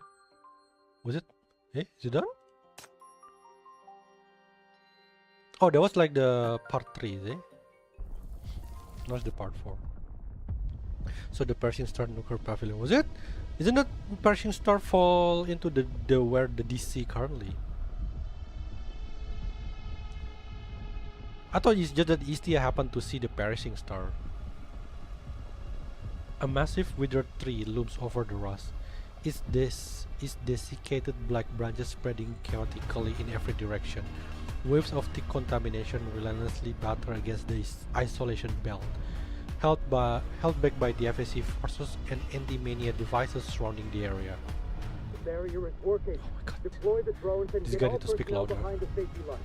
This mania tree is hunting for living targets. It's trying to use us as nutrients.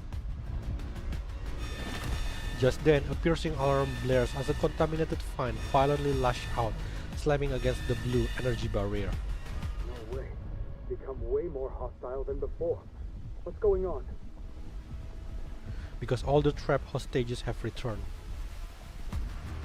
I think this Wisteria needs fresh nutrient to maintain its massive form. What? That's be a disaster. We can't let it enter the city. We need to end this now. Chief, give us the order. We must eliminate the contamination source immediately. Yingying. MBCC forces are also in position, Chief. We await your orders. Chief? Chief? A mania vine lashes out toward you, but instead of dodging instinctively, you reach out your hand and the vine strikes your palm with crushing force. You grip tighter, desperately trying to push deeper, squeezing your back way into that illusion, but an abyss of chaos blocks your path. The red glow of the shackles vanish into nothingness, followed by a violent backlash as mania tears through your every nerve. After a brief struggle, an overwhelming force knocks you backward. Your body slams into an FAC soldier who catches you. He is clearly terrified by what just happened. Are you alright? What were you trying to... Sorry, that was reckless of me. That was an experiment we decided to make on a whim. The rampaging maniac crafts for prey, driving these wisteria vines to expand and attack humans, but deep within the contamination lies another will, one that surpasses mania insatiable hunger, steadfastly refusing all who try to enter. After expelling all his captured visitors, the entrance that once led to the fate has sealed itself completely. All combat units, prepare to counterattack. Suppress the target expansion with everything you've got. We cannot allow the contamination to spread beyond the rust. And concentrate your fire on breaching the contaminated shell. We need to expose the mania core inside. If a sinner is really in there, then dealing with them is my responsibility. Whoa.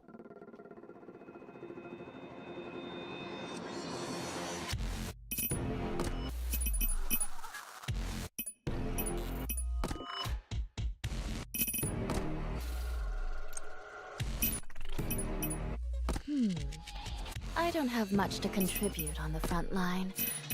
I'll count on you guys.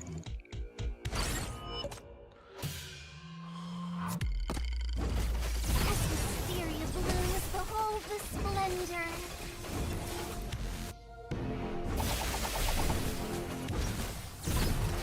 As hysteria blooms, behold the splendor.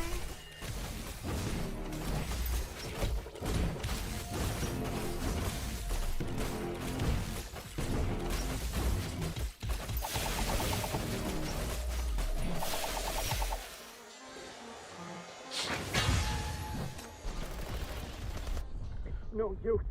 The shell's too tough. We can't break through. The FAC forces' persistent long-range assault have reached a deadlock with the expanding mania wisteria. Although the contamination expansion has slowed, human efforts prove incapable of eradicating it entirely. Back and forth the vines sway in an endless cycle, akin to a frenzied creature desperately clutching at survival. The situation has regressed into yet another impasse. Because it's rooted in the rust, the monster's growing even faster now. Don't tell me it's feeding on the nearby corruptors too. It could also be that Dis City's standard equipment isn't fully compatible with Eastian mania. Not to mention this contamination has been festering for over a century. Wow, so different region has different type of mania? As it continued to stretch skyward, its shadow engulfed more and more of the city district. Under this looming unknown threat, civilians are forced to evacuate in growing numbers, and those who have been fighting it for so long are beginning to lose their patience. HQ is rushing to recalibrate our equipment based on Eastia's intel. It should be fully operational in about 4 hours. In the meantime, all we need to do is hold the line. We must ensure complete containment and prevent any contamination from seeping out. 4 hours, huh? Once the weapons are in place, we can inflict maximum damage on the mania entity. Now that it has no hostages, we won't need to hold back anymore. I understand. But before then, we still have 4 hours to wait. There's still time for another operation plan, isn't it? An unknown threat from Istia is no trivial matter, even for this city. With Paradiso seeking to establish relations with Istia, any friction between the two sides at this point would be diplomatically disastrous. Give me more time. I will get to the bottom of this. But that's far too dangerous. What if something happens to you? I'll find another way, a safe way. Trust me. You also want to trust that person. This can't be left unresolved. Chief, you only have 4 hours. Please, make sure you come back safely. I understand. Thank you, everyone. With only 4 hours remaining, you can neither approach the Wisteria nor use the shackles to re-enter the illusion. But you still have one last option. Who, Yugu? Let's talk, Yugu. I know you've returned from the Fate. That Fate wasn't yours to begin with. Its true host drove out all the visitors, including you, who were seeking refuge there. This young woman, who had been lounging in repose, finally shows a smile as she slowly opened her eyes. I suppose you have already uncovered the truth about the Fate, rescued the hostages, and broken free from the illusion. With such feats accomplished, you should be ready to take decisive action. Why come looking for me, of all things? Do not tell me you have come for a story now. Tired of Yingying's happy endings? Have you at last thought of seeking me out for something more thrilling? I don't want stories. I want the truth. She rises, hair loose and feet bare, and draws uncomfortably close. A cold, unsettling breeze brushes against your cheek as she fixes her gaze on your eyes. The truth. Whether it is facts or truth you're after, has the Eastian scholar not given you that already? All encapsulated in such neat words? Cruel, heartless, insignificant, and eventually forgotten by all. With your experience, I believe you can envision such a fate? I doubt it would bring you joy. After all, such narratives are seldom favored. Oh, except for me. I pity them, hold a fondness for them. I spice up those tales with passion and romance only to draw in a few sensation-seeking listeners. But at least in doing so, they would be known by others. And those poor souls wouldn't die entirely in vain. Though I suppose my approach is not quite to your taste. Even through her veil, you can see her smile growing increasingly unhinged. It seems that you, like many others, favor stories where goodness prevails and all ends well, unable to stomach the cruel indifference of fate and its bitter partings. Perhaps you'd like me to embellish things? To paint you a blissful ending like that adorable flower spirit did? Just to offer solace to your conscience? I suppose I could do that. Just like I indulge those sensation-seeking patrons of mine, I can satisfy your desires as well. You feel a compelling urge to refute her. You know that whether it's her tales supposedly born out of compassion or the audience she claims to humbly serve, the tale-teller holds no regard for either. To her, everyone, both within and beyond her narrative, is merely prey for her twisted entertainment. Now she lifts her veil, ready to speak, her gaze gleaming with delight as she prepares to tear you apart, like a butcher towering over their next sacrifice. But in the end, you decide to change the subject. There is no need.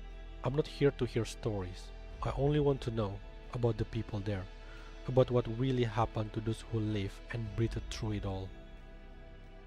I need your power. Yingying may be the host of the Fate, but it was you who brought her to this city. Before the many outbreak, you were the one sending us all into the Fate. You captured both Yingying and the Fate within your book, didn't you? That's how you can make people experience it all again, reopening the path to the Fate. All right, I will stop making fun of you. I know you want to return to that street, to see that person again. Very well, I will help you. This is precisely the story I was hoping for. However, out of concern for your well-being, allow me to offer one word of caution. Remember, don't chase after impossible desires. Don't make the same mistake that she did. But the look in her eyes tells a different story. She evidently anticipates that you will make the same exact mistake. You've seen through her game since so long ago. The telltale removed her veil, her rosy lips parting softly. The pages of the book flutter in her hands, characters floating free, coiling around you and drawing you into their depth. Oh my god! It's all on fire! This is what actually happened? Crimson and charred black hue spread across the main street of the Fate, while desperate people scatter in all directions. Amidst countless moan and wails of anguish, a stark contrast emerges. A corner of the streets resound with hawking calls, cheerful still, completely at odds with the surrounding devastation. Hey, take worry for getting pills for the new year. 1 to forget pain, 3 to forget wounds, 9 to forget all sorrows. You old fool, is this really the time to be conning people? Worry for getting pills? Those are just licorice candies for children. What are you standing there for? Can't you see the fire around us? Run! Now! Why flee when my fire-repelling pills have been ingested, shielding me from these feeble flames? Oh, the fire holds no sway over me, for I am protected. As for you with that injured leg, save your breath and stay still. After I go inside, I will share one of my pills with you too. Your robe is literally on fire and you still have the nerve to say your pills work? You fail to grasp the significance. This is celestial omen. The heavens proclaims that my forthcoming year shall be ablaze with fortune, just as your future will be brilliantly bright. You old fraud, why did you have to meddle and try to save me? Now you've got me almost wanting to believe you for once. When have I ever misled a soul? For a decade and more, I've stood as the most precise fortune teller on this very street. Hang in there, young lad. Let me help you get out of here. Burning wooden planks collapse with a crash in front of you, blocking your path. Through the flames, you see an elderly man dressed as a Taoist priest, struggling forward with unsteady steps as he supports an unconscious injured resident.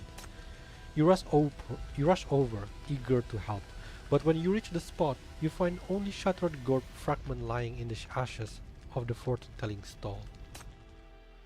So they're all just memory. I think they're just all memory then. We can't really interact with them. Maybe.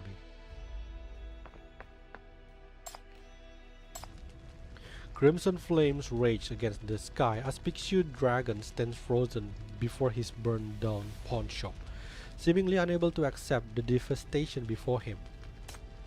The fire! My treasure! My livelihood! All gone! This isn't the time to dwell on it. Get to the Wisteria Pavilion. It's safe there. It's all over now. My lifetime of savings. My life's work. Everything is gone. I don't have the energy to start all over again. You should go, Outlander. Leave me alone for now. Pixiu Dragon sits warily beside the ruin of his pawn shop, an inscrutable expression masking his face, completely oblivious to the monster and raging fire around him. That's... Watch out! A burning pillar comes crashing down toward you both. Pixiu Dragon instinctively pushes you out of the way, only to be pinned beneath it in an instant. Oh no, Pixiu Dragon!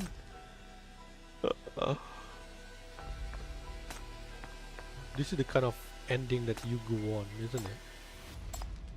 You see a slightly overweight middle-aged man lying by the roadside, appearing to be seriously injured. Are you alright? I'm fine. I was just trying to take a shortcut to avoid the monster, but ended up walking right into a horde instead. But you should hurry to the Wisteria Pavilion. It's the only safe place left now. Let's go there together. No need. I'm already done for. You just have to accept the consequences of your gambles. I guess I couldn't outwit fate after all. And here I thought it was a lucky star. Turns out it's a harbinger of doom. But don't you feel sad about it? Care to wager a coin that this is all just a dream? That won't be necessary. Just joking. The thing I've hated most is dice game and the fools who throw their lives away on them. Run now. Never count on something as fickle as luck. Run.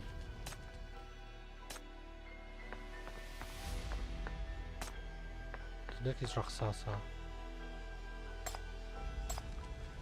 When you reach Lady Rakshasa, you find her clinging to life by a thread, yet she still stands deviantly in the sea of flames, propped up by her iron club and refusing to fall. Around Lady Rakshasa lie the corpses of several monsters and a group of trembling children. The little ones cling to her cooling body, sobbing as they try to desperately to pull her back from death's door. Purple petals drift down slowly, gently covering Lady Rakshasa like a delicate shroud. In this moment, this girl named Pixiu truly is as radiant as Yingying described. Soon the vision dissolved before your eyes. Pixiu and the children vanish, transforming into wisteria petals that scatter among sparks before melting into the endless night sky. This is turned dark suddenly, what the hell?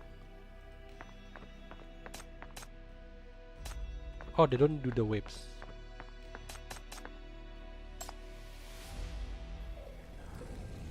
You traverse the crumbling streets. The once cheerful festive lanterns have now turned into raging flames, devouring crops and emitting a great smoke so dense that it forces your eyes shut. Wails of anguish echo like cursed mantra, reverberating through your skull and tearing at your mind.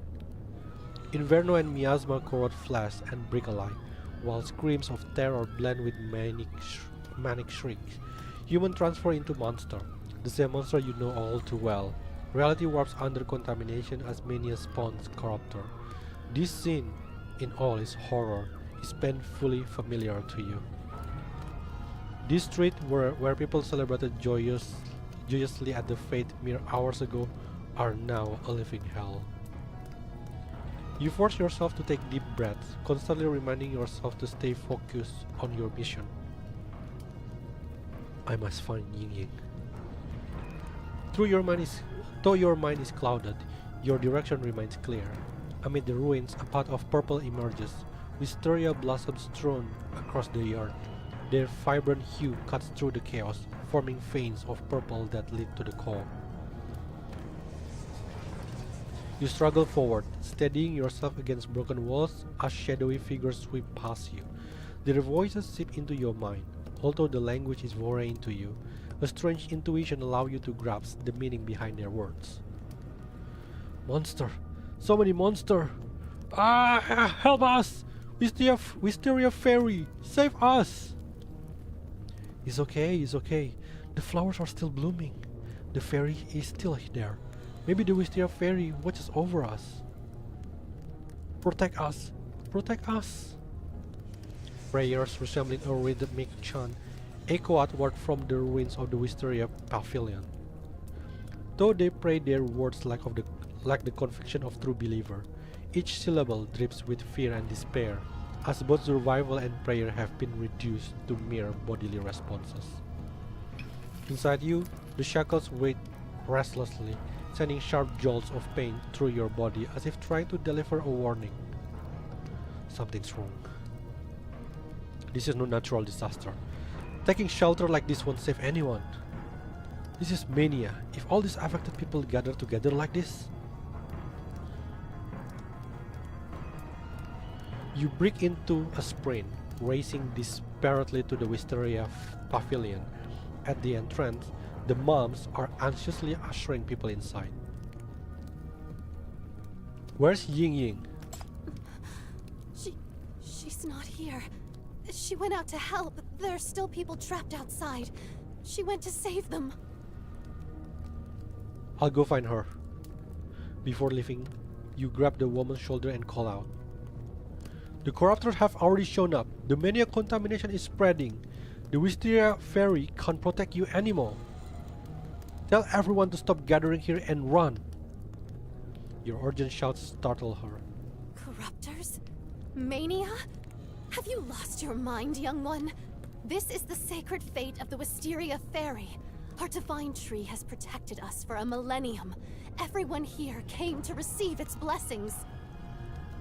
That's no good. Even if the legends aren't real, how dare you claim it means us harm?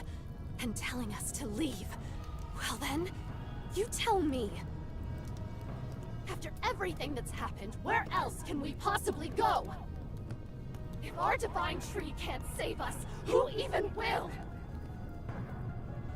The woman's face suddenly turns pitch black, and the void where her features once were lunges straight at you. At that moment, your shackles glow crimson, swiftly cutting through the murky vines coiling around you. During the struggle, you stumble backward, and then... Hey! A thunderous crash erupts from within the courtyard as contamination tears through walls and gates, coalescing into wildly thrashing vines. Before you can make out the screams of anguish from inside, a dark shape strikes you in the forehead, sending you flying backward. When your vision returns, you witness the courtyard, once blessed by the Wisteria Fairy, crumble into ruins in an instant. All its vitality transforms into roaring mania tendrils, while the Wisteria tree burns amidst flames and contamination. Whether being destroyed or undergoing a twisted rebirth into a new monster, you cannot tell. You remain frozen in place for what feels like an eternity before slowly rising to your feet. The flames sear your eyes, forcing you to look away from the devastating scene before you. This is just an illusion. I can't change anything. It's in the past. Find Yingying. Resolve the crisis outside. Resolve now. You get to your feet, turn around, and try to force yourself to move forward. But as you turn around, you find her standing right before you. Yingying shields several children. The fiery flames reflected her eyes. Her lips tremble, her face deadly pale, yet she appears completely numb to the burning embers falling on her skin. She approaches you with slow steps, gently placing the child from her arms into yours before proceeding on her path. You hear her words, barely a whisper. Oh, Wisteria Fairy above. Oh, Wisteria Fairy above. As she passes by you, murmuring those words, your shackles begin to tremble, signaling the awakening of a sinister power within Yingying. You instinctively move to stop her. Don't go! Yet suddenly the child in your arms transforms into a heavy stone, from which black-purple vine bursts forth and coil around your limbs.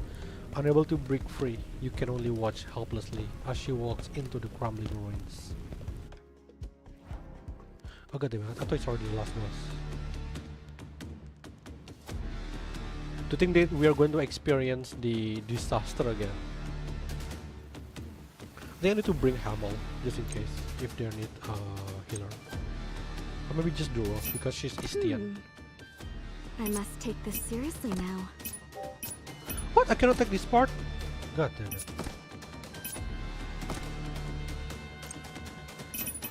1, 2, 3, 4, 5. Okay, I'm gonna bring Yan Yan. The Queen of Line Dancing is here. But if there is a core breaker, then I cannot core break them from the chunk. I don't have much to contribute. Whoa, what the hell is that? As Wisteria blooms for all of the splendor.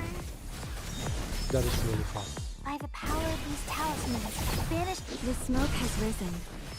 Now, Just slow it down a little bit. play your heart out.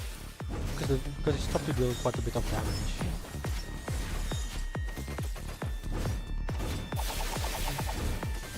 Behold! By the power of these talismans, banish evil and manifest might.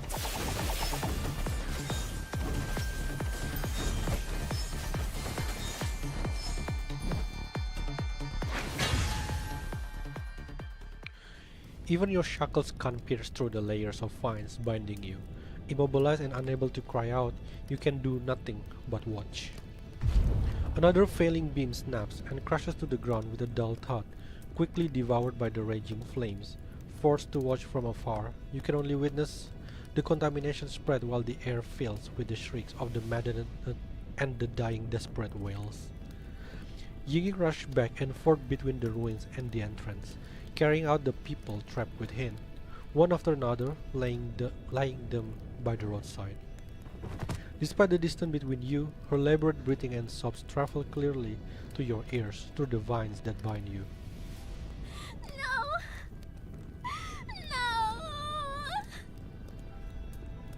Save us! Please! She repeats these words over and over, like a mantra, a prayer, comfort for others, solace for herself. The mania gathers around her as powers awaken within, and the corruptors now cower before her presence, keeping their distance, no longer daring to harm her. But no one calls out to her anymore. The scream and wails have given way to an even more terrifying silence.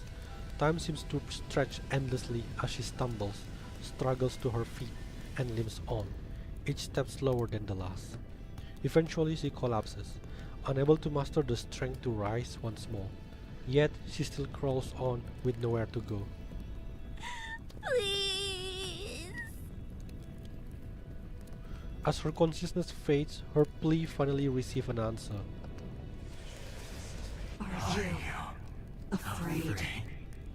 Do you resent this? Are you angry? Are you in despair? These are supposed to be the happiest days. Why did it turn out like this? Why did it have to be us? The chaotic voice rises from the void, slowly engulfing the entire street. And she can no longer tell who is speaking. I don't understand. I don't want this. You also want us to survive. Yes. Her eyes can no longer see anything else but the wisteria in the center of the courtyard. Her beginning, her childhood dreams, the roots she had relied on for years, all have grown monstrously large. The lives it absorbed are now intertwined, burning with a manic intensity, casting shadow of nothing but despair. At this moment, the advent of their deity has finally come. Speak. Tell us your wish. Countless familiar voices ring in a chorus, the voices of those she couldn't save. They come to comfort her, accompany her, beseech her, threaten her, attempt her, corrupt her. Oh, Wisteria Fairy above. I beg you. Before Yingying can finish her words, the massive darkness seizes upon her days and completely devours her. A tempest of mania erupts ferociously, ensnaring you as well in an ever-tightening embrace of vines, cocooning you away from the outside world. You catch a final utterance, not just from her voice, but from an obsessive chorus of countless souls merged into one. From this moment on, you are the Wisteria Fairy. Now go. Continue our fate.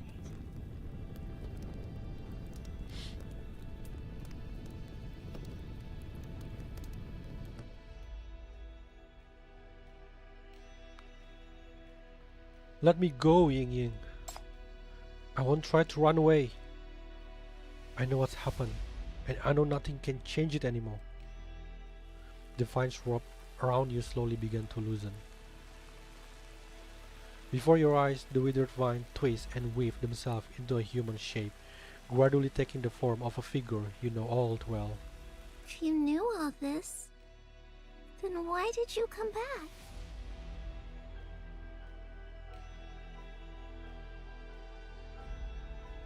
Listen to Ying reveal the truth. Oh my god. It's all red. She studied you for a moment, wearing that usual smile of hers. Oh, so Yugu sent you in here. I almost forgot. You have quite a few caring ladies helping you out there. Silly. Becoming a character in her stories isn't something to celebrate.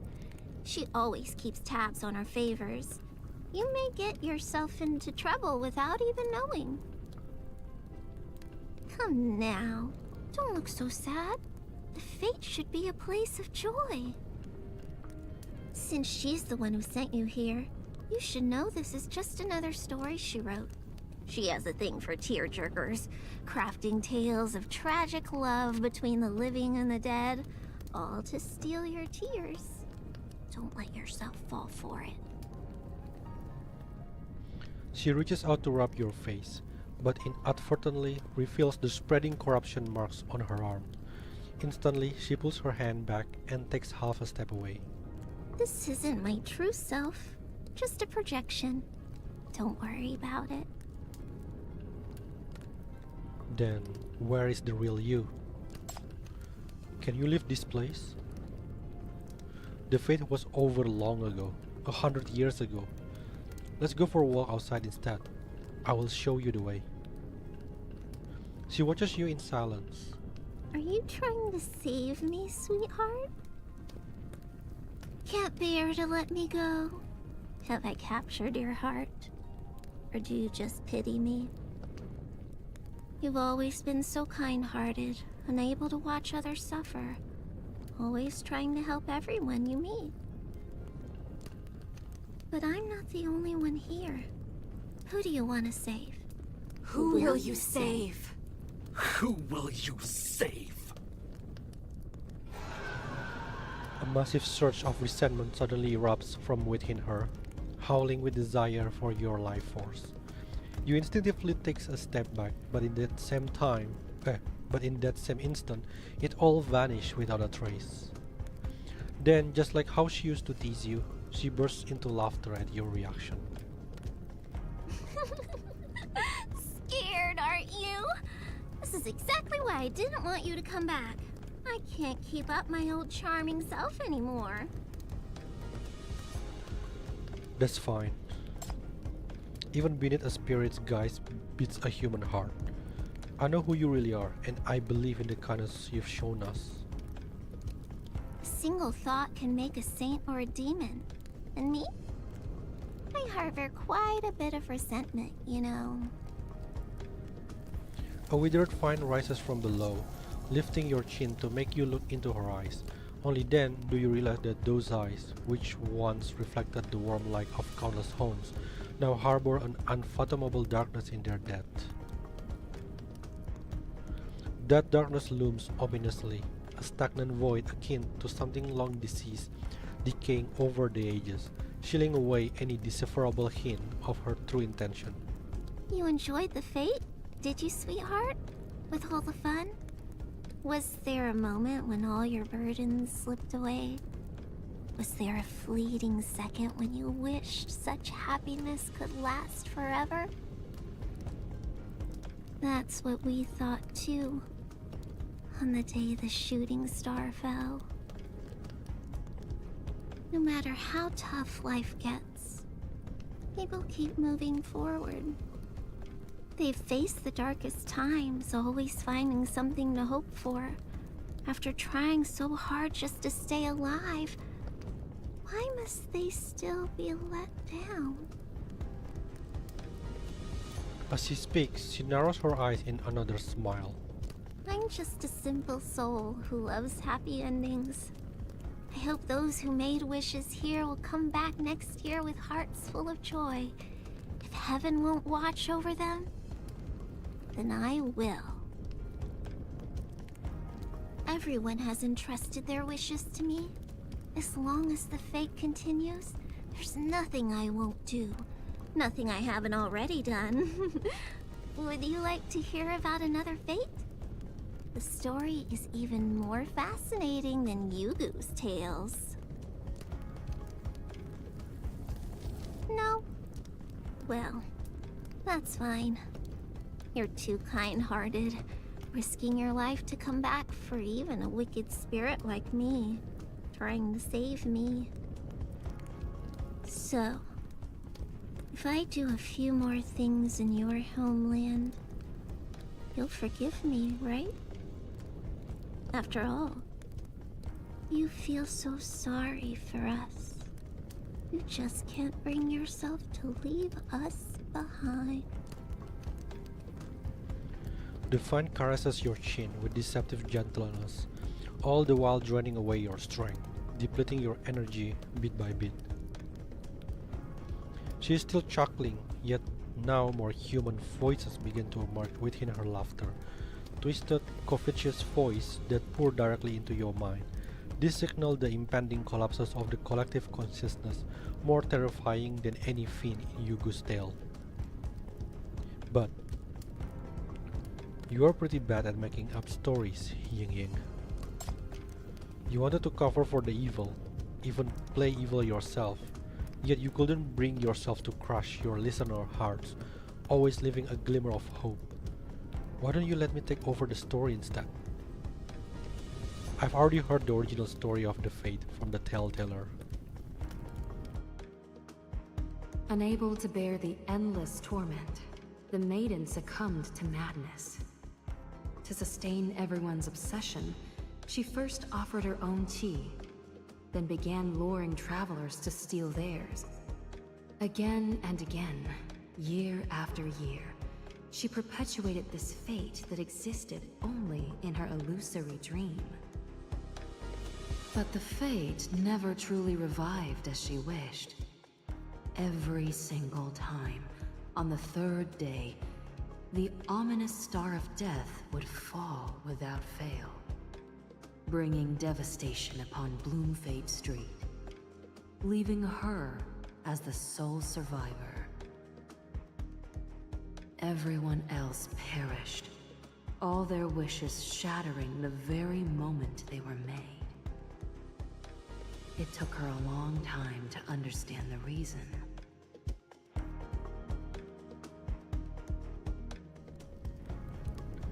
You made wish after wish to restore the fate, to save everyone. But Yingying, when the fate began anew each time, when the locals appeared before you, did you truly feel at peace? Did you really believe your wish had come true? Or maybe witnessing them only reminded you of your repeated failures, of how powerless you were to stop that falling star. When he has never granted any wishes, is born from corrupted hearts, only reflecting the deepest truth within a heart into reality. It can do nothing but repeat the nightmare you can't escape, endlessly churning that hatred and despair into an eternal curse, growing and spreading until it spirals beyond your control and devours you whole. You've known it all along, have you? That's why you keep telling me to let go of my past.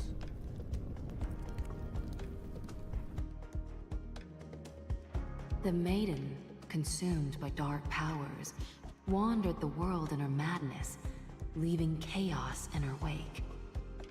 Years passed until one day, she attacked a taleteller in search of ancient lore.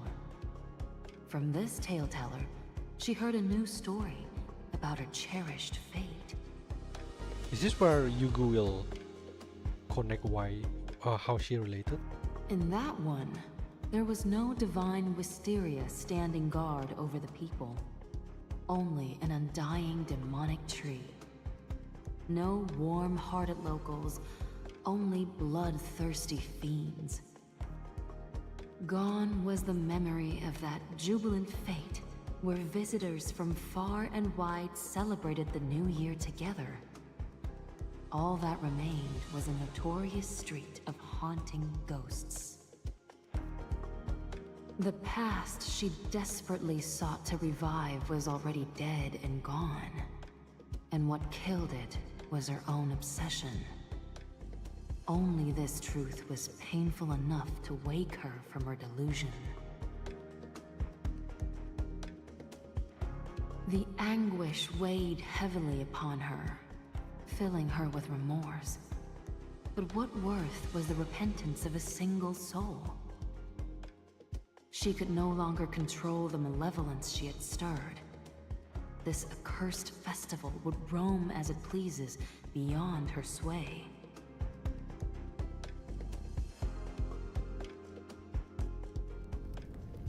In the original ending of the tale, the flower spirit was sealed away in eternal slumber, and with her, the rampaging fate will never awaken again. This was the ending she asked Yugu to write. The flower spirit allowed Yugu to seal her into the story, sacrificing her own fate. She sought to borrow the tellteller's power to reshape the story, break the twisted curse, and grant everyone their final peace. But of all people, she had to encounter such a cruel soul, and of all places, the tellteller had to bring her to this city.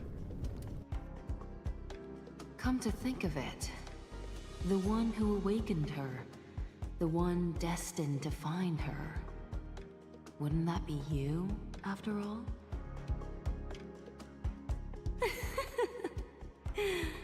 I should be the one thanking you. Such a tragic, such a lovely tale. I simply cannot bear to let it end here.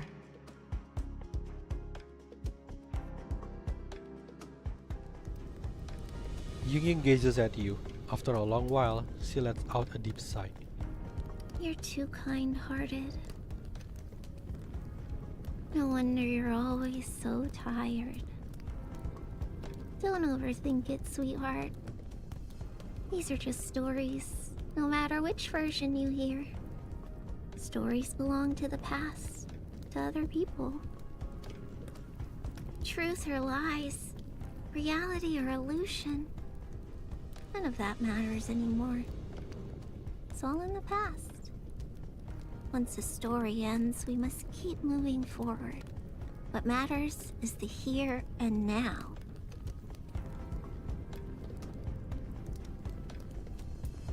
Her smile, though no longer as bright as before, carries a gentle warmth, tinged with weariness. Fierce Istia, standing strong through the calamities, myths freshly woven by scholars. The little lion dancer, journeying from Goldianville across the ocean, and the city, and people you can't bear to leave behind regardless of the burdens you shoulder. Don't let the sorrows of the past weigh you down. The path ahead will only grow rougher.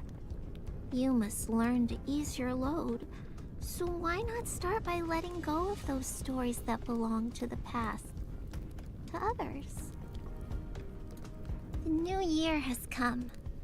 I have my street to watch over, and you should go back to protect your city. She raises her hand slightly, and you immediately know what she is about to do. Wait! No. A tremendous force strikes you, and at the same time, her smile grows ever more radiant, devoid of all traces of sorrow, as if they had never been there. For the guardian of the faith forever resides in joy and anticipation. Before you stands the wisteria flower spirit, the bearer of millennium-old faith and the obsessions of countless souls wandering the world for centuries. I am every unfulfilled wish, the very source of all corruption. The decisive great hero of the city, there's no time for doubt when vanquishing evil spirits. The wisteria did not fulfill my wish, but you, sweetheart, you can. You know, on this CG, she kind of remind me of Diao Chan from Dynasty Warrior. At last, the mania flames are unleashed, lapping at her body until she becomes one with the blazing wisteria behind her. The music is so good. Yeah, the music has been good. Fits the theme very well. Upon the impact, the vines release their grip. The ground beneath your feet crumbles away, and you plummet rapidly into the story's reef. Thank you for accompanying me to the fate. For helping me relive what I truly missed. It's been so long. Let it go back to the best days and show me a happy ending. The last thing you see is the massive tree crashing down with a thunderous rumble. Did we just get kicked out? Birth, aging, sickness, and death are but norms of life. Not to mention the pains of facing what we despise, parting from what we cherish, and yearning for what we cannot have. If one fails to find beauty within cruelty and suffering, how are they to navigate this harsh world? Just like her. However, what must end shall end, just as every tale must reach its final chapter. That look in your eyes tells me you are prepared to take on the role of protagonist and bring this tragedy to its end in my stead, are you not? Welcome back, Chief. Have you attained your desire? Or perhaps, have you realized that what you seek lies beyond your grasp? Her expression reflects sympathy, yet her eyes gleam with satisfaction. Everything unfolds precisely as she planned. You no longer can bring yourself to argue against her words. You said you wanted me to be your protagonist. If your goal was to rewrite Yingying's ending, then you've succeeded.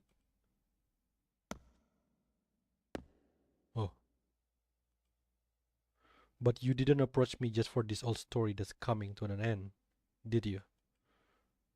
For your next tale, do you already have something in mind?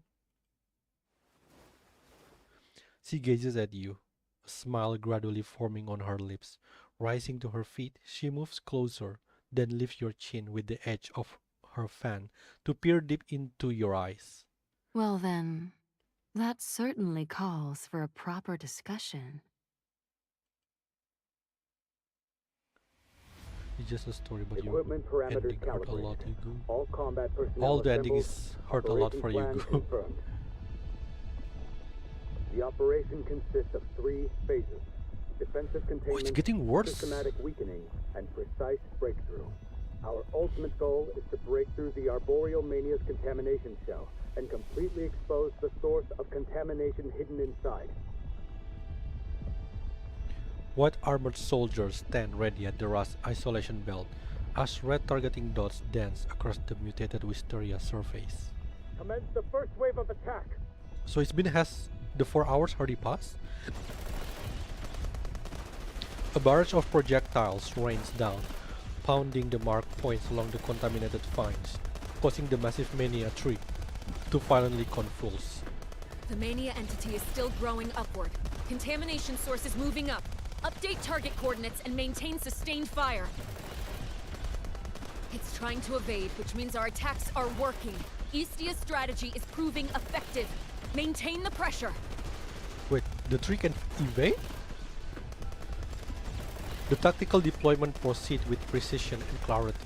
Every move executed with practiced efficiency.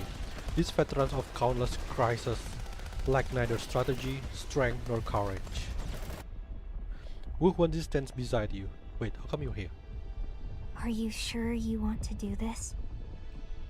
Yes. And here I am, asking for your help again. You have my gratitude. Wuhuanzi shakes her head. The real challenge lies in what you must face ahead. Stay strong. Helicopters draw near and weapons lock onto their target, the massive Mania Wisteria by the Rust. At its epicenter, where the anomalous energy readings peak, is the sinner known as Yingying. My, what magnificent weapons are these? How brave these young ones are, standing up to such a colossal monster without a trace of fear, and with such vigor. The world has certainly come far in 100 years. Speaking of which, this is exactly where that big Jinx star crashed down. Huh. It seemed so terribly mighty back then, but look at it now. People are living their lives just fine, right under its nose. Hey, just imagine if we held a fete here. Think of all the crowds and gold it would bring in. The only answer comes from the corrupted mire that coils around her, steadily consuming her being. Kill them! Kill them! I don't want to die. Don't want to die. Wisteria Fairy! Wisteria Fairy! Protect us! A purple-black miasma gathers in the air, a shadow loom over the bustling metropolis. Many tendrils descend from above, reaching down to drain the life form, every living soul they craft. Yingying watches them in silence, and after a long moment, she lowers her eyes. I'm sorry for keeping you stuck in this nightmare for so long. But it'll all be over soon. The fate from that year will finally be over.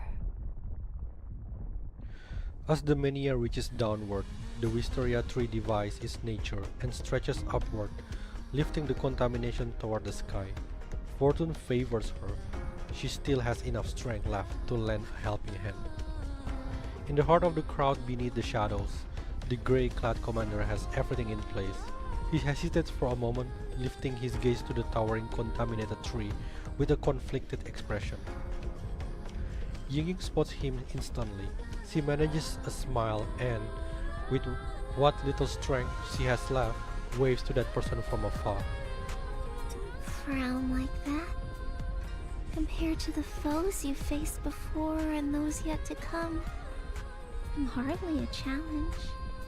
Wait, is it basically she tried to unalive herself by being attacked purposely? It'd be nice if we could be remembered. Thank you, Yugu, for keeping our memory alive in people's heart. And thank you, Chief, for helping revise that morbid rotting of her, letting everyone remember us as we truly were.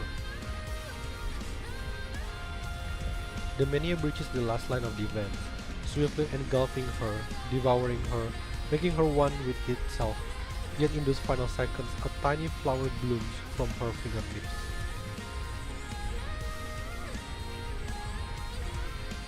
Welcome to the final fate.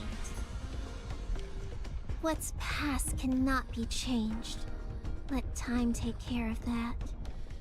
Come to us to find solace, to bid farewell to the old and welcome the new. Don't dwell on sorrow for too long. You have a new year ahead of you. This is your era now, and it will be just fine under your watch. Oh! We are so gonna save her. I'm going to bring all the Istia party. Dear audience, let me unveil this tale before you. Do I bring Feather Blue? I think it's a bit overkill, don't you think? I'll personally see them off on their journey. Rest assured, and leave it in my hands. Should be easy, yeah. As wisteria blooms, behold the splendor.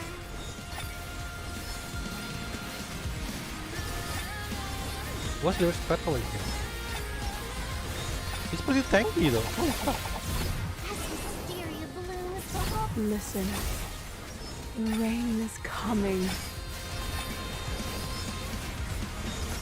Oh, that petal can explode? Oh, I think I need to move the character now.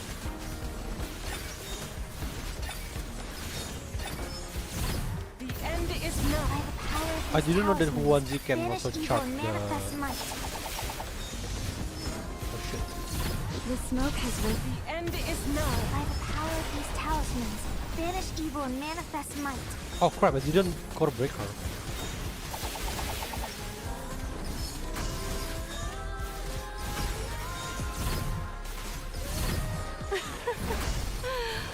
I completely forgot that what it? Yugu can do that. There's no indicator that the ultimate is ready, just like 5 stack. And I completely forget, like, why is Yugu is not ultimating?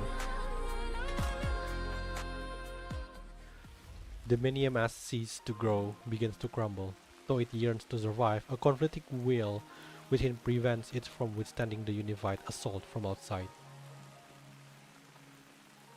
The massive wisteria tree that once reached for the sky now topples down. It crumbles with firecrackers like pops and crackles, its fragment dissipating akin to withered leaves falling from dead branches. The living have a future to embrace, while it's time for them to bid farewell to the past. Darkness scatters and moonlight breaks through the clouds. The tale of the fate comes to a close at last. The valiant hero from afar vanquished the life-draining evil spirit and protected his streets. The tormented souls that wandered this world have finally found peace. One by one, they break free from the evil Wisteria's grasp. As their obsessions fade away with the shadows, they transform into bright, warm figures, ones that stir fond memories. After more than 100 years, they finally remember who they truly were, finding back their uncorrupted souls at long last. Yingying said she'd wait for us over there. Let's go. We shouldn't keep the little one waiting too long. Let's go. That's right. Let go. Just let it go. Only by letting go of your obsession can you truly win at life. No more troublemakers around? Then I'll go ask the Wisteria ladies to help me dress up.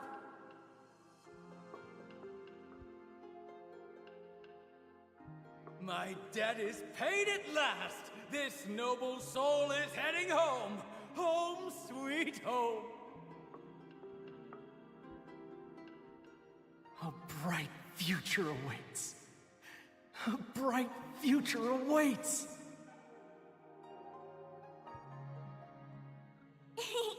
Mommy! Mommy! Goodbye, twisted fiends. Farewell, endless nightmare. The past can never return, but now, more people will remember them. No longer a haunt of evil spirits. No longer a fiend's lair. But once again, a bustling, joyous fate of a new year. That's wonderful. Truly wonderful. Now, you too can finally find peace. She returns to her own realm, back to the devastated street, where beneath the wisteria, now nearly burned to ashes, lies a fallen figure. That is herself from 100 years ago. Her nails shattered, her voice too hoarse for tears, while this hellscape gradually fades away, and even the devastating fires that destroyed them crumble into void, Yingying still stay rooted in the ruins, like a withered vine clinging to a solitary grave. The flower spirit bends down, her tattered vines trailing as she tries to hold that scared maiden in her arms. Don't cry. This isn't the end of the world. And you're not alone. The hurdles that once seemed impossible will one day be behind you. What we couldn't do, someone else will figure it out. As she speaks, the sound of footsteps reaches her ears. She looks up, yet her vision is too blurred to see clearly.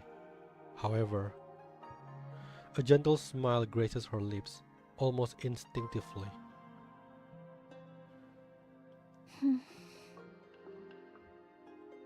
You did wonderfully, sweetheart.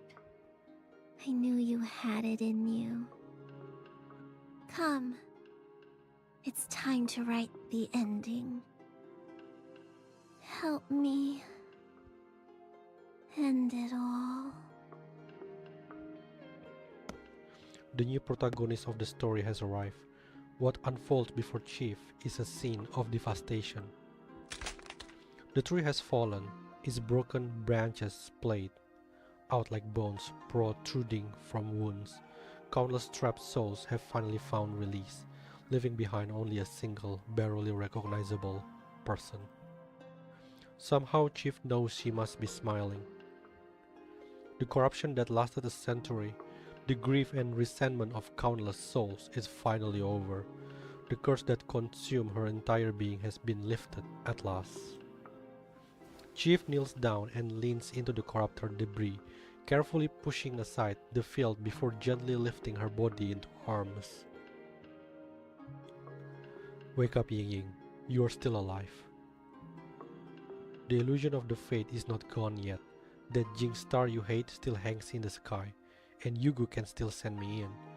This means there's still time to make things right. The mania may have thrown everything off balance within you, but it has also slowed down time. Your body is still rescuable. The medical team is doing their best. We can cleanse the contamination from you and suppress the mania. I will give you all the chi you need, whatever it takes. A century has passed, but now we can save you. Please wake up. The new year has come. Let's look the future together, alright? The vigor in your arms remains silent. The ground begins to shatter and the sky fractures into pieces, yet that unyielding crimson shooting star still hangs high above, overlooking everything.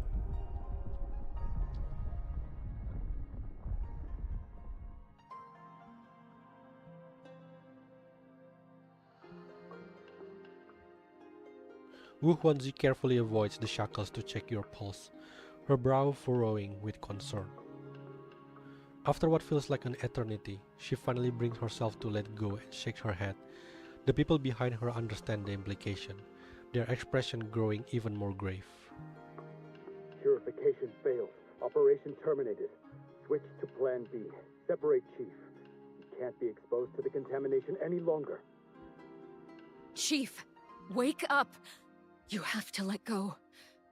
She's gone. Nightingale attempts to detach you from the lingering contamination, but you remain unresponsive. The shackles binding you to the source of contamination only embed themselves further into the remnants. Yugu stands and watches from the side as she witnesses both the scene before her and the tale drawing to its inevitable end. Oh, she's not going to narrate this? The flower spirit, bound by love for her era, unable to move on or let go, has long lost herself in unattainable wishes. Her fate lies in ruins, yet there is a joy in becoming its sacrifice, a century-old wish finally granted.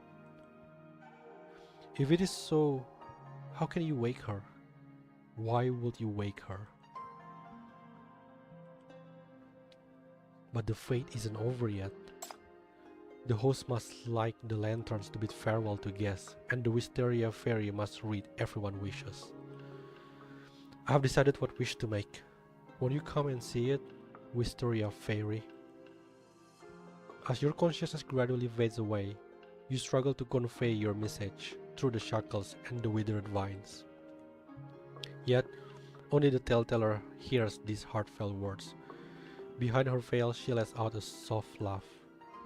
You two are so very alike, both yearning for those beyond your reach, chasing impossible dreams. Love and hatred, life and death, partings and reunions. You bear every weight, whether rightfully yours or not, and willingly sink into the abyss alongside them. What an exquisite tale. Precisely the type I've been craving. I am truly thankful for this entertainment. In the illusion, the crimson light of the perishing star still bats the two figures, a prison unbreakable over 100 years. It brought at the beginning of the tale, and will persist until each one meets their inevitable fate. The tellteller draws her consciousness back to reality. It is time for her departure. She must return to record these captivating scenes while they linger vividly in her memory. However, after taking one mere step, she halts in her tracks. That's... Oh. Down on your knees, you cradle the remain of the wisteria. In your dazed state, you notice the light and shadow around you beginning to waver. Are those wisteria blooms? With immense effort, you turn your head to look at the sky. Oh, the lantern! The perishing star still hangs high in the fractured sky, but around it, hazy specks of light begin to emerge. They float upward slowly, their faint golden glow gradually spreading and dissolving the crimson light that had engulfed you both. In your daze, you hear voices from another world echoing through the ruined Fate Street. Well done, little clapper! You finished exactly when you said you would. Perfect timing for the lantern release. Awu, are you back? I'll go first. Next year, I'm taking everyone back to Goldianville. Hey, don't jump the gun! We agreed to release the lanterns together a few hours after everyone woke up. There's a whole crowd waiting. I don't want to go that far. Why don't we just hold the fete here again next year? It'll be just as good. Those are wish lanterns. The living are releasing their wish lanterns into the sky. Wuhuanzi stands transfixed, watching the lanterns rise above the rust. Suddenly, the thread hanging by her hand trembles ever so slightly, leaving the herbalist frozen in her spot. There's still time. No, it has to be now. The lanterns rise slowly, carrying wishes as they illuminate the city night sky. They pierce through both reality and illusion, transcend 100 years, and once again light up the streets long drowned in darkness. Look, Wisteria Fairy! Even without you like the lanterns, everyone's carrying on the tradition. And apparently someone else will be the host next year. The fate will live on. Do you need to watch over it? Now, I'm going to make my wish. My wish is to fulfill the Wisteria Fairy's original wish. Time stretches on and on until the lantern lights finally outshine the crimson glow. At last, the person in your arms stares with a response. Can I? Of course. Some parts of our past, we don't have to force ourselves to let go. Let's take them with us as we move forward. With a slight quiver, the ground fractures at your feet, and something sprouts like a seedling, slowly climbing up to your shoulder. Then I want to be like you. No problem. Bloom, Yingying. The new year has come. This time, we will protect your streets together. Freshly sprouting vines coil around and envelop you, growing rapidly, winding more firmly, like an embrace with all their might. Something drains from within you, making your head spin, but you refuse to close your eyes. You must see this through to the end.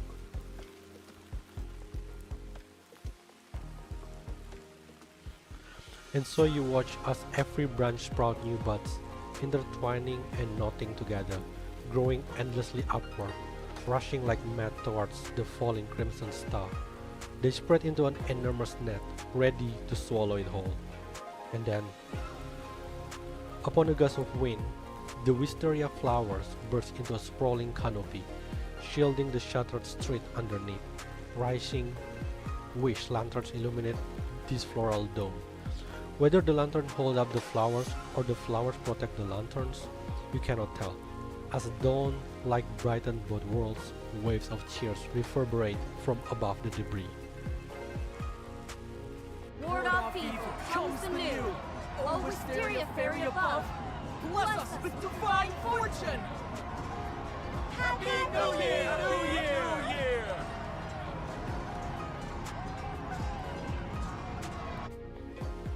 The rich fragrance of flowers cascade like a waterfall, and with peace finally in your heart, you allow it to envelop you. The last thing you see in the now faded crimson star drifting gently onto the floral canopy like a seed settling into vast soil, without stirring even the slightest ripple. May all things be renewed. May all wishes come true. May all souls find joy. And may the new year surpass the last.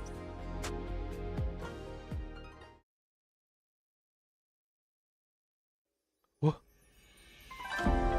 Oh, is the ending? I almost thought it's going to be like an animation.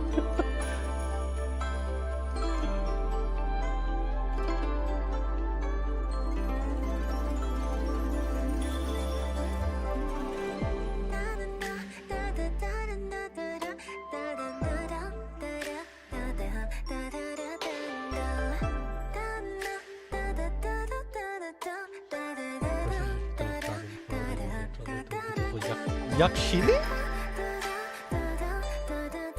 An old man ascends to immortality on a crane, moving behind a vine in the city's spiritual pills.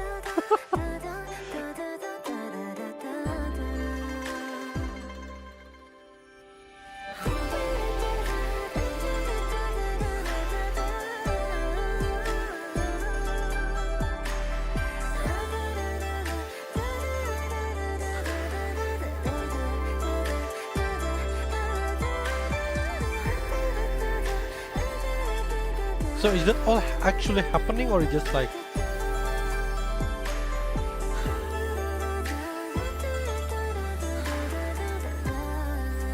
Daisy fate in the days follow for a conclude. After total deliberation, this revise and rename once upon what?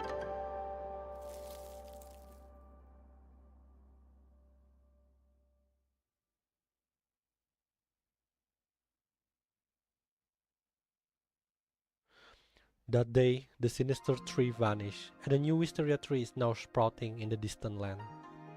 Oh!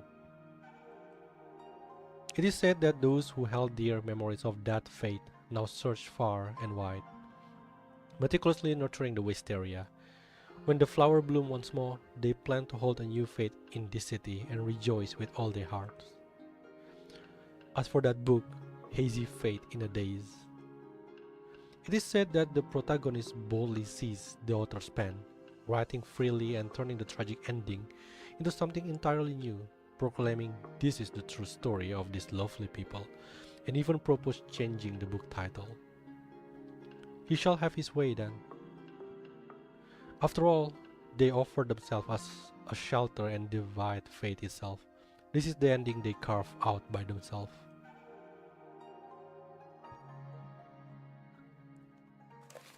Once upon at Spring Eve. That's actually more appropriate. You close the book. Are you satisfied with how the tale ends? ignore her. Well, possible. Here I am, making a rare concession to craft a happy ending only for you, and yet not a single word of gratitude is uttered. How heartbreaking. Wasn't it a fair trade between us? You sent me back to the Fate multiple times and painfully endured my forced happy ending, all in exchange for a new story.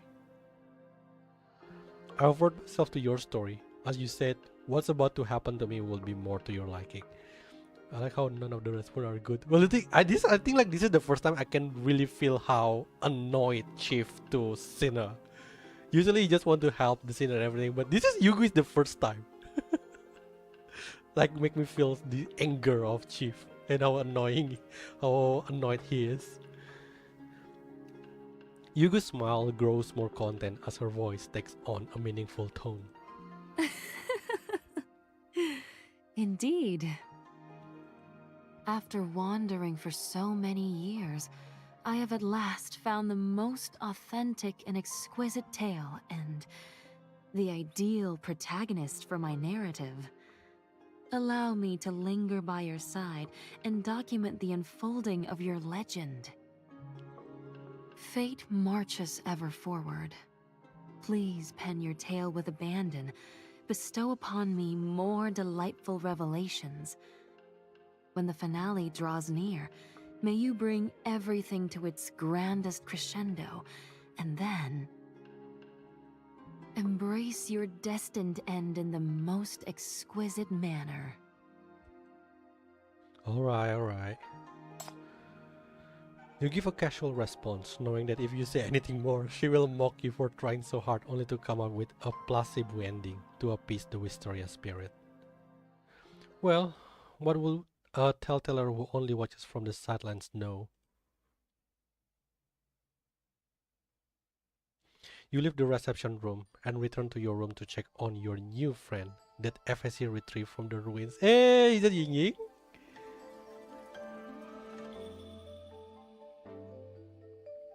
The flowers are yet to bloom, but the fragrance has already enveloped you. This mysterious being from Istia is truly fascinating. No wonder everyone warned you to not to breathe in too much of it, lets you get intoxicated. Wow, Bianca cannot get in. Unfortunately, it might already be too late. What? Have you decided on your wish? Oh no! Sweet heart. Oh no! That last part is remind me of Zero. I think it's also happened. What did I get last? What did I get? What did I get? Is it a new outfit? How to see the new outfit? Sweetheart, hell yes! So you forgot about your trauma, Asia? From Yugu? Where is it? I thought I got something. Eh?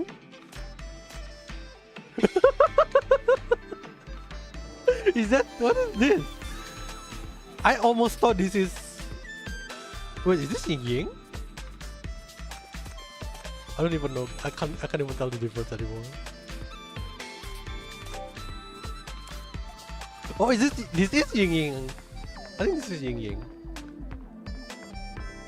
Oh, you still can explore, but no one here. A little bit of sad and lonely to be honest. Enter the pavilion.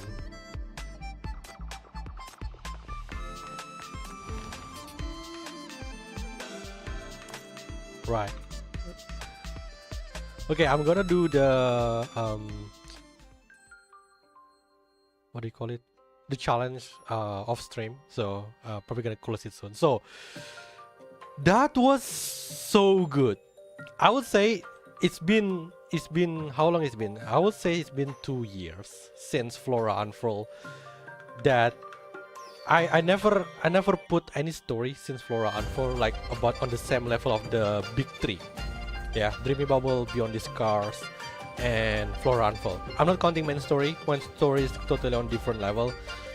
Until today, now I feel like I would like to put this one. My enjoyment of this one is I would love to put it on the same level on the big three. Probably still not as good as Floranful, but totally like in like god tier. I will say the right thing.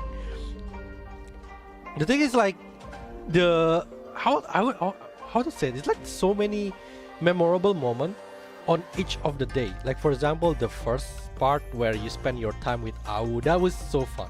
That was so fun. Yeah, I cannot say anything more. It's just so fun. Your time of spending time with Awu, and then there's a time with the Yugu narration. The time when the Yugu narration is also like one of the most hot writing ever. I think people is enjoying it. Every chief that playing that part is probably scream when that's happening. And then the second day is a bit I don't know. We just only basically gathering material, but so it's alright. But the third day, I think that's the part with the date with Yingying, which is nice. Also, again, another enjoying moment because it kind of like remind me of that moment with Zero. Yeah, I think Yingying is like the second sinner that give you quotation mark the girlfriend experience after Zero. I mean, like she probably actually steal a couple of kisses from us. So yeah, who knows? So yeah, yeah. So yeah, that's the third day, and the fourth day is basically like the conclusion with all the issue problem, you know, is getting resolved, and it's good end, and it's all glad it's end with a good one. Okay, so yeah, you are totally right. It's very enjoyable. I'm totally gonna put this on the same level as the big three, so it's becoming the big four. It's totally fitting with this title of being a second half anniversary. Can't wait for our introduction date with Yingying. Oh yeah, and it's going to be fully voiced. I don't know how long it's going to be. Probably going to be like as long as maybe Zero. Yeah. Oh, it's so satisfying. I don't know why after the chapter 13 or 14 it feels like, I don't know, it feels like a totally different Ice Snow. The first two even kinda okay. I don't think it's bad like people think. Is it? Like I see like a lot of people not too fond of it, but I'm still enjoying it anyway. But I do agree that when it comes to storytelling, I would say the peak was on the first year. We are being given like so many events on the first year that is really good when it comes to writing, and then after that a little bit okay-ish. I will never say it's bad because I definitely sincerely enjoy all of them, right? But it's not on, I have to be honest that it's not on the level of the first year. It was until after the chapter 13 and 14 that I start to feel like, damn, I think the writing is back. I think Path to Nowhere is back. I'm really expecting a lot from the upcoming event with the who was it, the bride girl and Hela, the new continuation of Hela and Horo adventure, and then after that the main story with how the new main story is trailer that I saw. I think it's going to be very hype, right? So I'm very satisfied with this one. I'm so excited to for the continuation of this one. So yeah, I think all of you do too. I'm looking for like everyone with good feedback. Maybe people are going to have a discussion on some forum, and I'm looking forward, if there is one, then to see how people opinion about it. The new sinner are pretty dull. Yes, I agree, especially Jasmine, the pink hair girl, another pink sinner. And the thing is, like, how to put it, like lately the design of sinner kind of like similar. I mean, like with Corinne, with Cabernet, and again the Lara Croft one looks like Angel in a way, you know, so we kind of like similar. So when I saw Jasmine, I was like shouting like, oh my god. Jasmine and Parfait is looks good. It looks good. Talia, I was a Talia also. They all looks good. I'm so freaking excited about it. Indeed, yeah, indeed. So I'm very excited. Like, I don't know why, it feels like the fire in my heart to the game is just been light up again. You know, it has been always like up, but this one is like burning very strongly again. So yeah, I'm so looking forward to the continuation of this one. Yeah. So I think that's all that I think I can do now. I'm not gonna do the trial. I'm gonna do it off stream because I'm too tired, and I still have this excitement. I don't want to ruin it by when I try the trial. I'm gonna die a lot of times. So I just want to finish this with hype feeling, okay, with hype moment. So with that, I'm going to close the stream right now. Okay. Thank you all for coming. Yeah, thank you all for coming and joining. Please take care. No, please take care, and until the next stream, until the next event, please, yeah. I will see you on the next stream. Bye bye.